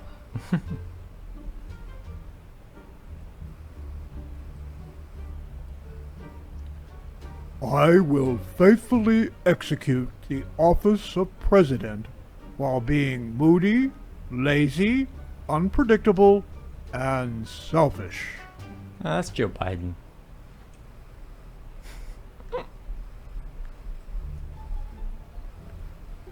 I can't believe I fell for that scam. Face it, Kevin. You're a Band-Aid. You were bound to get ripped off.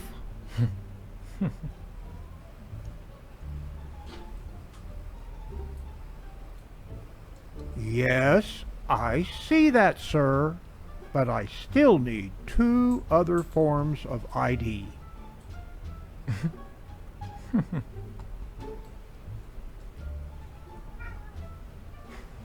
Here is something that should relieve those dizzy spells. Stop chasing your tail.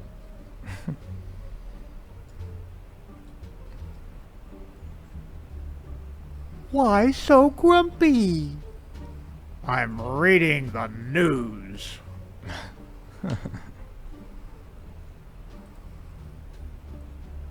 Happy Star Wars Day. I'm Luke Skywalker. I'm here to sit on you.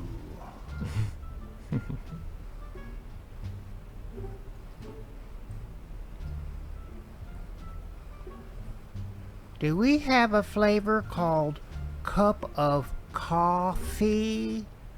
I think he's from New Jersey.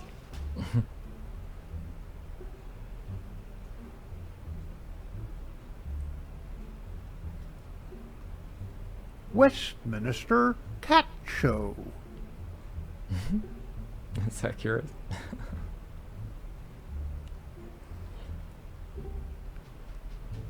For a sec, I thought I was getting through to them.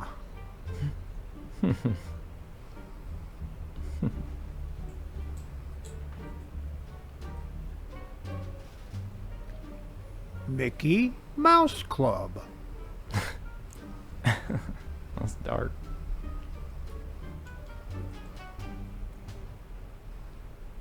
Are you the new English teacher?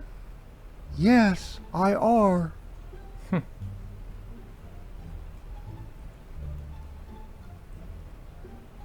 Athleist Convention. What proof do we have there is a dog?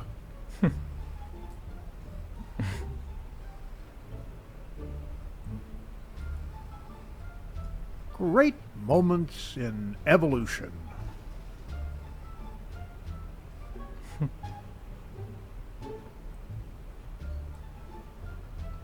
Early chemists describe their first dirt molecule.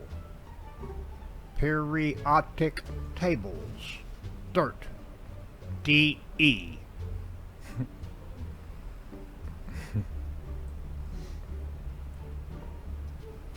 bricks thrown through your window? Call Al's Glass. 555-1232.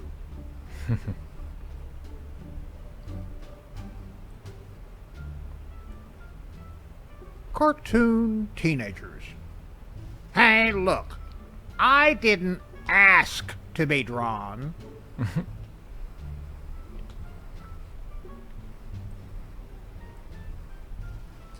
Say, aren't you a stranger in these parts? Well, I don't take candy from strangers.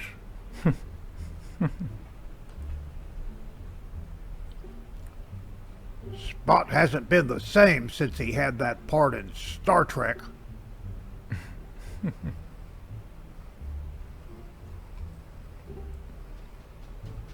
Think about it.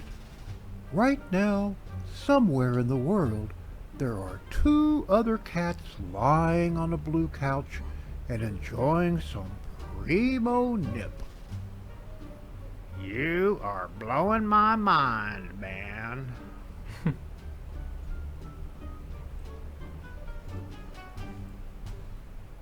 How to stop procrastinating. It can wait.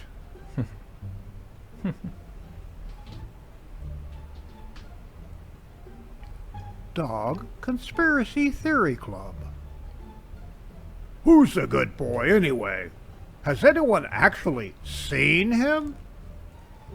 Don't you see? They use treats, squirrels, and balls to control us. Why did they take our poop, man? Is the government involved?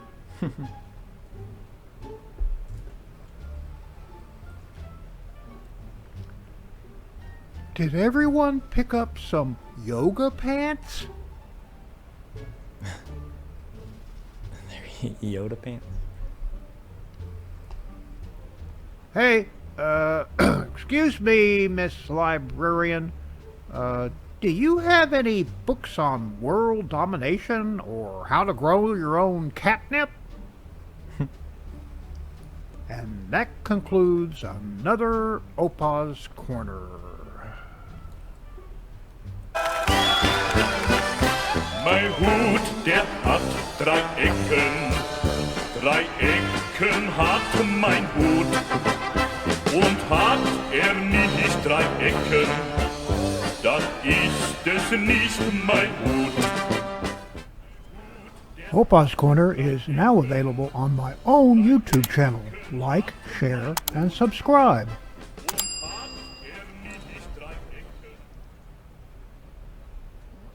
That was great, Opa. Thank you. He's coming out with an album, an OPA'S Corner album. Anyways. That was cat-tastic.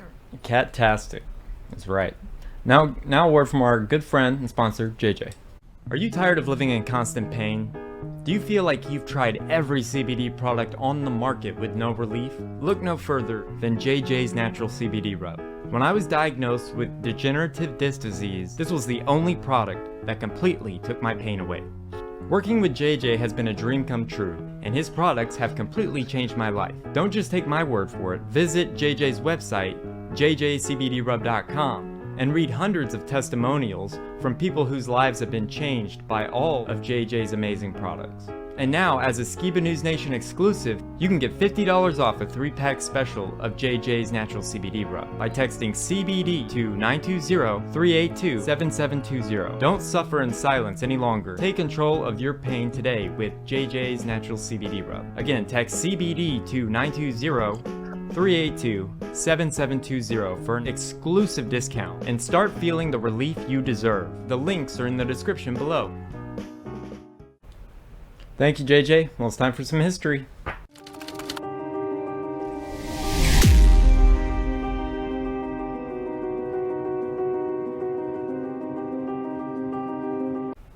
So today for history, we're going to be talking about how recycling is a scam. Before we get into that, let me show you this preview of how it became a scam. So let's check this out.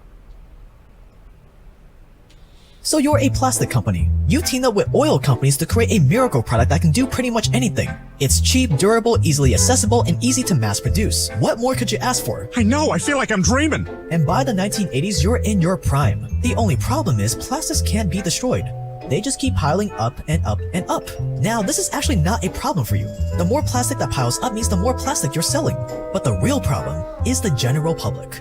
See, the masses crave to feel that they're good people, that they're the righteous ones, the moral ones, fighting against evil. And polluting the planet with plastic trash that takes upwards of half a millennia to decompose makes you an easy target for the plebs. In their eyes, you're the evil scapegoats. So the general public starts protesting the plastics industry.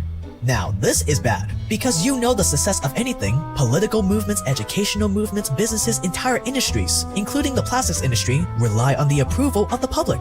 If the public turns on you, you're done. So you need to come up with a solution, something that would change the public's perception of plastic, something that will allow them to keep consuming plastic without feeling guilty about themselves for destroying the planet. The only problem is, most plastic is literally not recyclable. It's not just that you can't recycle plastic, it's that the process to do so is so expensive and labor intensive that making new plastic will always be cheaper. So you settle on the next best thing. This is the recycling symbol created in 1970. And this is the resin identification code, a symbol created by the plastics industry in 1988. A symbol that's on almost every piece of plastic you buy today. Now, if you're saying to yourself that symbol looks shockingly similar to the official recycling symbol, you'd be correct, because that was by design. A design to intentionally deceive the general public into believing the plastic you buy is recyclable. Yes, recycling is a literal lie concocted by the plastics industry to sell you more plastic. And this is how it was pulled off. So recycling is a lie, and it's all about money. Because they need to create more products, you know, more disposable products that they can sell. And like, I took out the recycling the other day, and you know, when I saw this, I was like, wow, I've never thought about that like in depth. So now let's get into the history of plastic and how recycling is a myth just to make humans feel good. So let's check this out. You can even recycle your bicycle, because all metals and plastics are recyclable. So reduce, reuse, recycle. Reduce, reuse, recycle. Most of what makes people feel good about recycling is based on misinformation. Plastic, plastic, plastic. What are plastics? Are they vegetable or mineral? Plastic production started in the early 1900s. It was marketed as a material of 1,000 uses. And it was making money and gaining popularity slowly, but it was nowhere near its real earning potential. Then World War II hit. And since economic power was just as important as military power, wars aren't free after all, the government started prioritizing the production of this new material that wasn't just very useful, but also very profitable. You see, the military had to get money from somewhere to keep fighting the war, and plastic was an industry with a lot of potential just waiting to be exploited. So during World War II alone, plastic production in the US increased by 300%. Plastic took the place of steel in cars and warplanes, it replaced paper and glass packaging, and even wood furniture. Plastics will play as large a role in peace as they do in war. Here is a plane containing hundreds of plastic parts. Here another bonded by plastics. This paratrooper floating down to welcome Mother Earth is depending on plastics to get him there safely. And since plastic is made from oil and natural gas products, plastic companies suddenly emerged from the oil giants like Exxon, Mobil, Chevron, and DuPont. And with the backing of the fossil fuel industry, there was nowhere to go but up. It's kinda hard to illustrate just how much of a game changer plastic was for companies. Imagine spending all these man hours machining these expensive materials like metal, wood, and glass for years and years and years. And then comes along this wonder material that was not only orders of magnitude cheaper, but could be molded into any shape and was durable. Everyone was using it for pretty much everything, from chairs to cheap jewelry to car parts.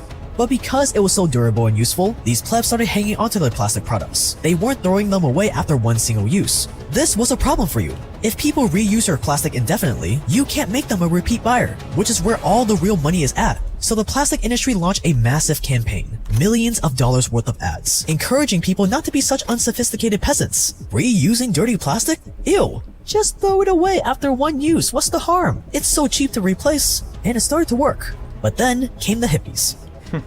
You see, not everyone saw the beauty in plastic as you did. And when they started noticing your ads telling everyone to just chuck out their plastic and buy new ones, the plastic industry became the prime target for destroying the environment, which led to America's first ever Earth Day holiday in 1970 to protest the use of plastic and other pollutants. 1 in 10 Americans took part. Now obviously, this number of people going up against your industry is not good. If everyone found out the extent of just how bad plastics were for the environment, how they can't be destroyed and how it kills animals, you would be out of business. So you concocted a genius plan. Instead of fighting the hippies, you would join them playing both sides. I'm playing both sides so that I always come out on top. So you, the other plastic companies, and the fossil fuel companies create a front organization called Keep America Beautiful. A very wholesome, inconspicuous name. And to kick things off, you create the Crying Indian ad. People start pollution. People can stop it. It's literally called the Crying Indian. I did not make that up. Hilariously, the Crying Indian was actually an Italian actor named Iron Eyes Cody, and apparently impersonating Native Americans was his specialty. This ad played on TVs all over America, and for a hot minute it seemed like Earth Day protests were really making a difference. Here were the actual plastic companies telling people to stop littering and to be more conscious of the environment so the Indian doesn't cry. Sure, you could have spent the money finding ways to make plastic more reusable, but why do that when you can just placate the masses by making it look like you're trying to change? And it worked. People started throwing their trash away, and it even helped start the very first few recycling plants. And those few recycling plants gave way to the best idea yet. So that's how these plastic companies created recycling. I mean, they like run the monopoly. They run the whole thing. So plastic was supposed to be the product of the future, and I got some questions for Opa, because when you were a kid, when you had the milkman, right? The guy that would bring the milk and everything like that. Yep, we had Borden's Milk. He drove up in his little truck, and he came up with a little basket full of milk, which was in glass bottles with a little cardboard top.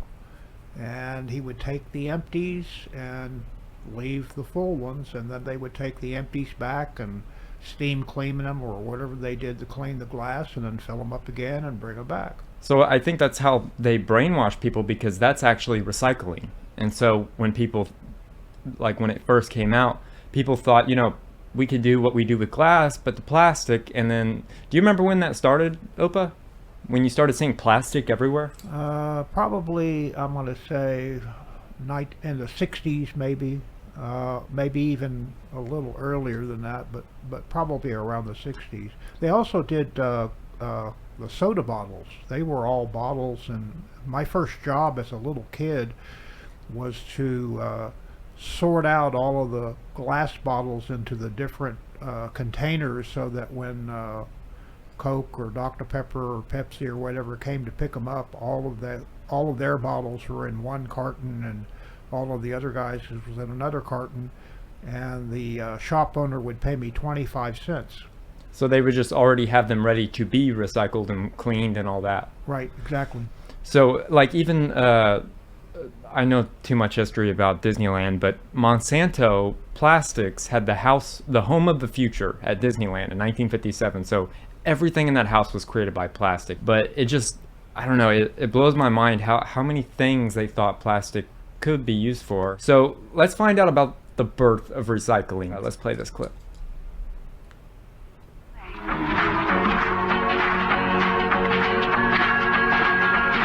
now, I am what I've always wanted to be. By 1970, plastic products that were recyclable, like milk jugs and soda bottles, had the official recycling symbol stamped on them. That is good news. Plebs don't have to feel guilty anymore about buying plastic milk and soda bottles. The bad news is that milk and soda bottles make up just a tiny percentage of all the plastic out there, with most of it not being recyclable. But there is still hope. The public mind has now associated this symbol with being good for the planet, so all you have to do is latch onto that association. So you come up with your own version of the recycling symbol. You make the arrows a little bit thinner, you slap a number in the center of it, and then you lobby to slap this symbol onto every plastic product in existence. Here's the official recycling symbol, and here is the resin identification marker, or resin identification code, concocted by the plastic industry. There are 7 different resin identification codes, yet realistically, only 2 out of the 7 types of plastics can be recycled. But it worked. Consumers didn't know what these big numbers meant. All they saw was what looked like a recycling symbol. So they just assumed that all plastic products with the symbol were recyclable. Buying plastic no longer meant that they were destroying the planet. So they kept on consuming. When in reality, you knew the truth. That plastic recycling would never work. That it would always be too expensive. That plastic degrades every time it was recycled. So it could only really be reused 2 or 3 times. But that didn't matter anymore, because the public's guilt was satisfied. If the public thinks the recycling is working, then they're not going to be as concerned about the environment. And although these codes should have made the life of recyclers easier in theory, because they can now easily separate what is recyclable from what isn't, it had the opposite effect. It made recycling almost impossible now, because people were throwing way more junk into the recycle bin. So now for this last clip about the recycling scam, is about like, what are we supposed to do about this problem, about this plastic recycling problem? So let's play this clip. In the US, we're recycling less than 50% of our bottles and cans. Join PepsiCo in the recycling of every last bottle and can. And the advertising campaigns didn't end there. Hundreds of ads, hundreds of campaigns, all encouraging people to recycle their plastics so they could protect the planet. One plastic lobbyist famously said, "What we need to do is advertise our way out of this."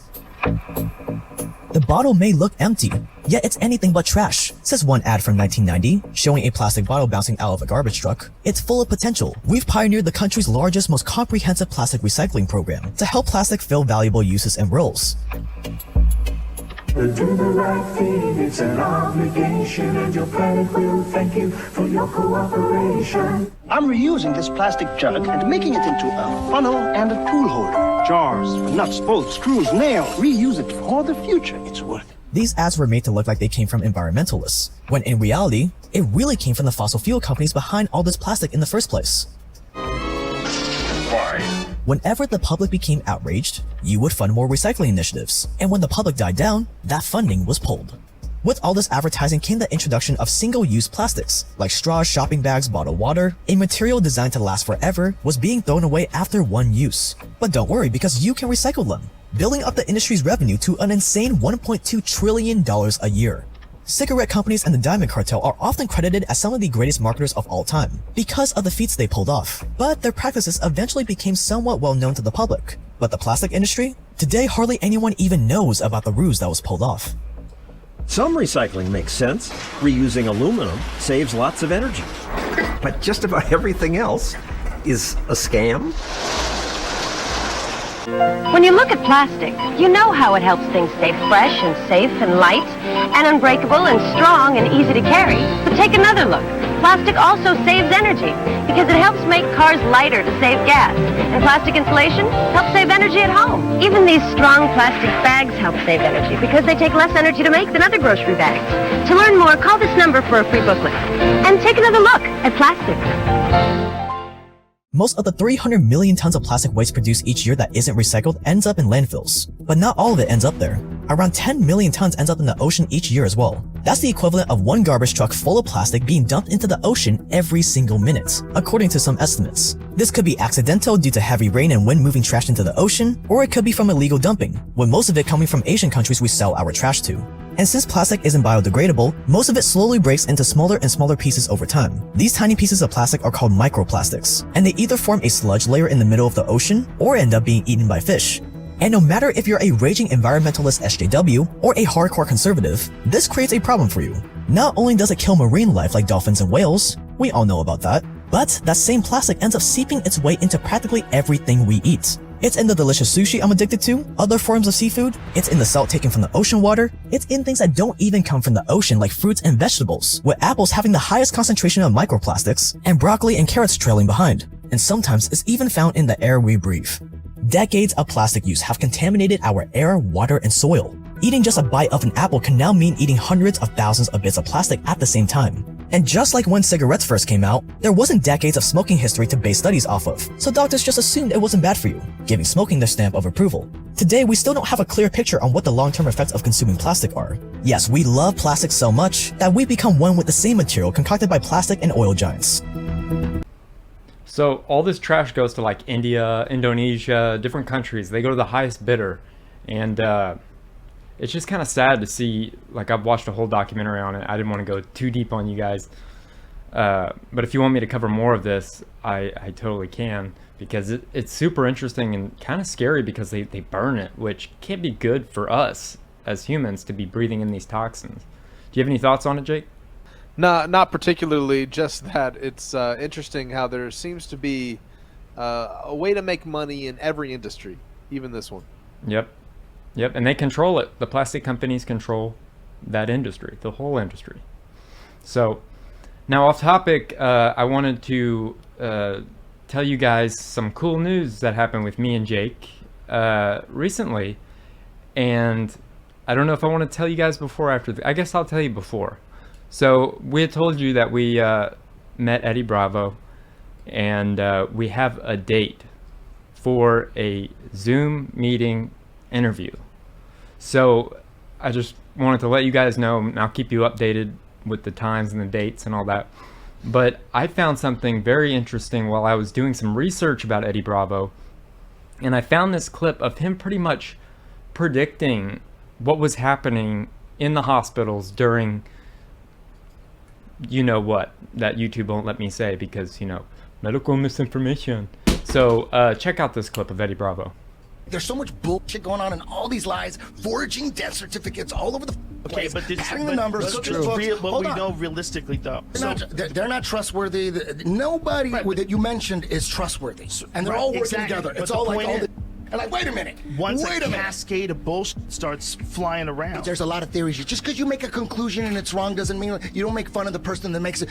Detectives, they put together facts and they make conclusions. Some detectives go, I think it might be this guy. The other detective goes, no, it's probably his brother. And if someone's going to be wrong, they're not going to make fun of the other person for being wrong. It's okay as long to be as wrong. you're honestly looking for the truth, we're putting the facts together. As soon as you find, look, all I'm saying is there's so much bullshit with the padding of the numbers, forging of the death certificates. Okay, I'm not a statistician. I don't know if those numbers are accurate. Nobody knows. But the fact that it's a concern, I bet a bunch of people died and they didn't list it as and they had COVID. No, they get paid if it's I bet, but I bet, Why do I people bet get paid, died Jamie? alone. Why do people get paid for? I don't think they get paid if they find a body. No, I think they get paid more if they're in the hospital. Why would a hospital get paid to have a death? Like, why would that happen? Federal money? Why does the hospital get paid? I think to have deaths? I think that doesn't make any sense. How does it work? Is what I'm asking. They're allocated money to stay open because there's a massive crisis that strains the resources in a way that's unprecedented. So they send them a bunch of money. Yes. Okay. Look at it like this. Look, as soon as you establish that the players, like maybe you didn't know them in the beginning, you believed them, whatever, and then now there's so much obvious deception and lies. At that point, you got to go. We got to go. We got to backtrack. Maybe all this is deception, and maybe there's other reasons why this is happening. Wait a minute, you at some point, maybe, at some but I point, think this was an can't defend opportunity. Any of the stats, the graphs were wrong, everything was wrong. All I'm saying is that theory and what your theory. Hey, I'm not gonna make fun of it. These are all just theories. No one knows. There's so much deception.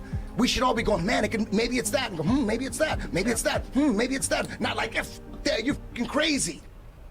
I mean, he's pretty much talking about what my mom talked about in her book. I mean, what are your thoughts, Jake, just about that whole clip? Yeah, I think that he's spitting the truth on those big platforms, and I think that, to me, gives me a lot of respect for him, being willing to risk his publicity, risk his notoriety, whatever, being willing to speak on those topics, and risk being canceled. I mean, who can't you criticize, right? That was the joke. Well, I mean, we see even last week our show got a strike just for criticizing the medical mandates and stuff, and questioning the numbers. And I think there's going to be a lot to talk about whenever we get on his show. It'll be in December, so you guys stay tuned for that. I'm super excited for it. I know I straight up called Jake right after, and I was like, "Bro, it's happening! It's happening!" It was so cool. But awesome. Still stoked to do that, man. But that's all I got for history. You got some memes for me? Yeah, I got a few. All right, meet me up. I know you're a little younger than I am. I've adopted the attitude of the great Negro Leagues, went on to become Negro.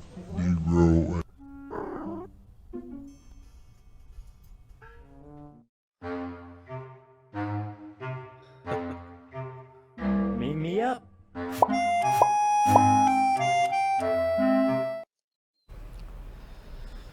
Okay, so to kick us off, hopefully, Opa, you got the video. It was the meme video. Do you have that on docket? Yep, sure do. All right, guys, let's kick it off with a funny AI truck commercial. Here at Chevrolet, we're always listening. And the message was loud and clear. You know, I always liked Chevy trucks, but they're just so dang small. Why don't they make them normal sized? Well, miss, we did just that. Introducing the all-new Chevy Goliath. It's not just a truck, it's a lifestyle. Strapped with a fuel-efficient V16 engine, the Goliath doesn't need roads, it just needs you. The Chevy Goliath, it's not just better than bigger, it's bigger than better. Hey Ma, guess what Pa just bought? We got a Goliath. The Goliath, finally, a normal-sized truck.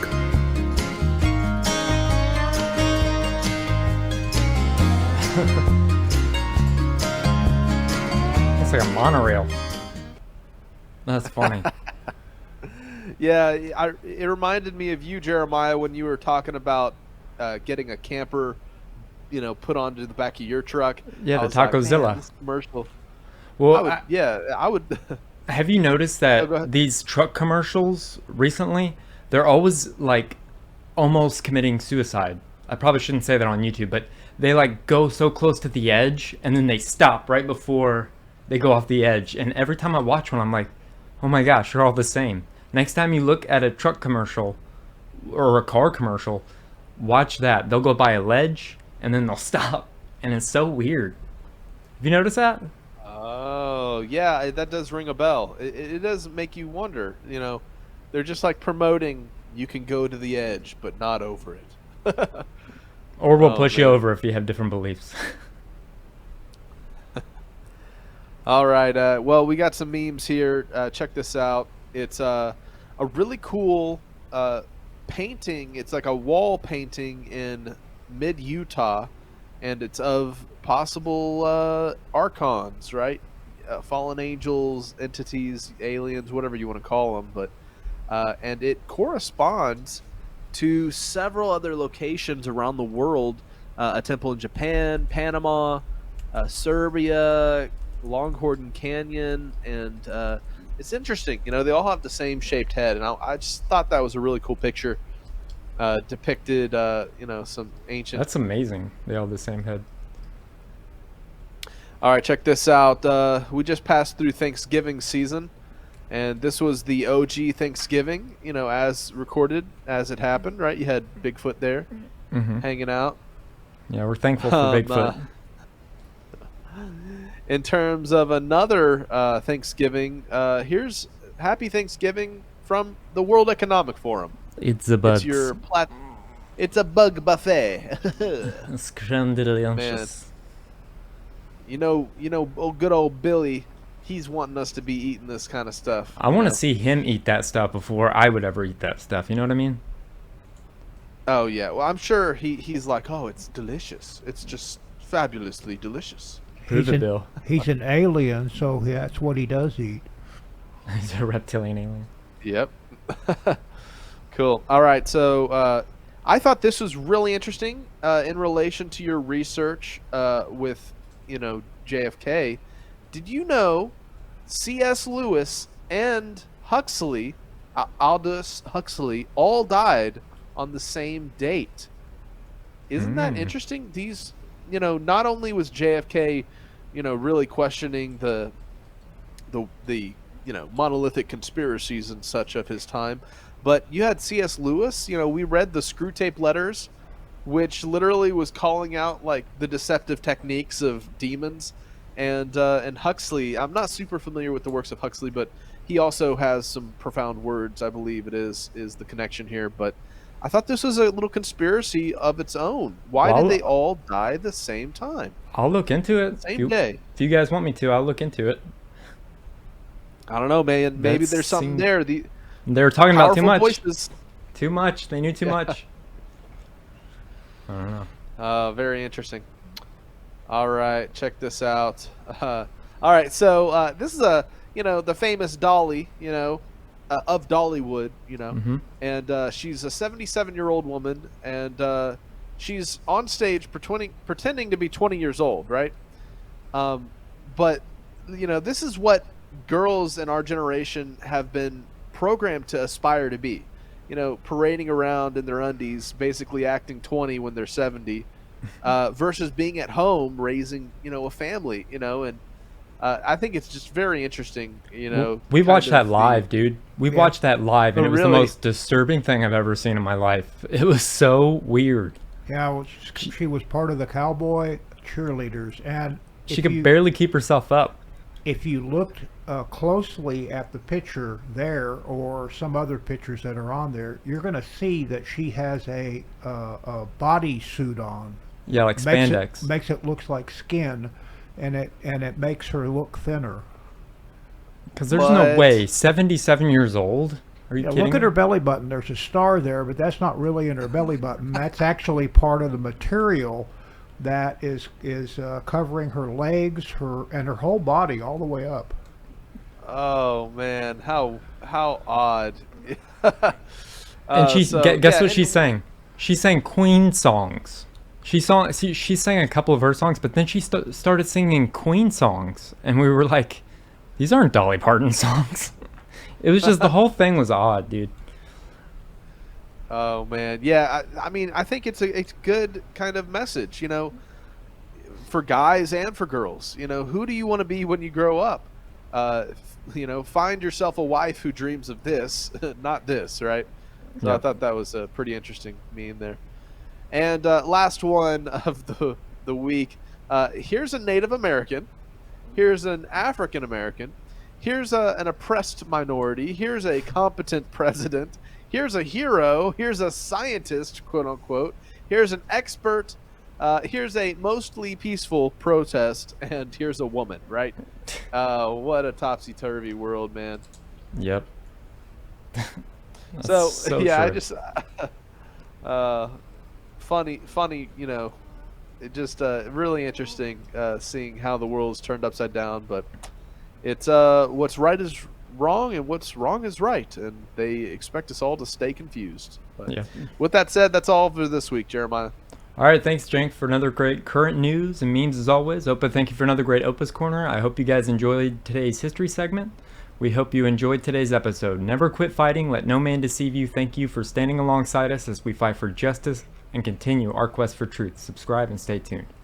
If you would like to submit a story, topic, or have any other inquiries, please email submit@skibanewsnation.com. Also, you can email Jeremiah Skiba personally at jeremiah@skibanewsnation.com. Also, email Jake personally at jake@skibanewsnation.com. If you want to write us a letter, send us something, help support us, or just say hi, please send your letter to Jeremiah Skiba, P.O. Box 560-271, The Colony, Texas 75056. If you write us a letter, I'll do my best to write you back. Hey, Skiba News Nation family, thank you for watching. Please like, share, subscribe, and click that notification bell so you never miss an episode of Skiba News Nation. If you want to help support us, please consider becoming a Patreon, where you will get exclusive content, shoutouts, and much more. And you can also support our channel by getting yourself some new Skiba News Nation merch. Thank you for coming on this journey with us as we continue to stay on the quest for truth. Huge shout out to all our Patreon supporters. Thank you so much for your support. We couldn't do this show without you. If you want to help support us, go to patreon.com/Skiba News Nation. Also, you can listen to Skiba News Nation podcast on your favorite podcast platform.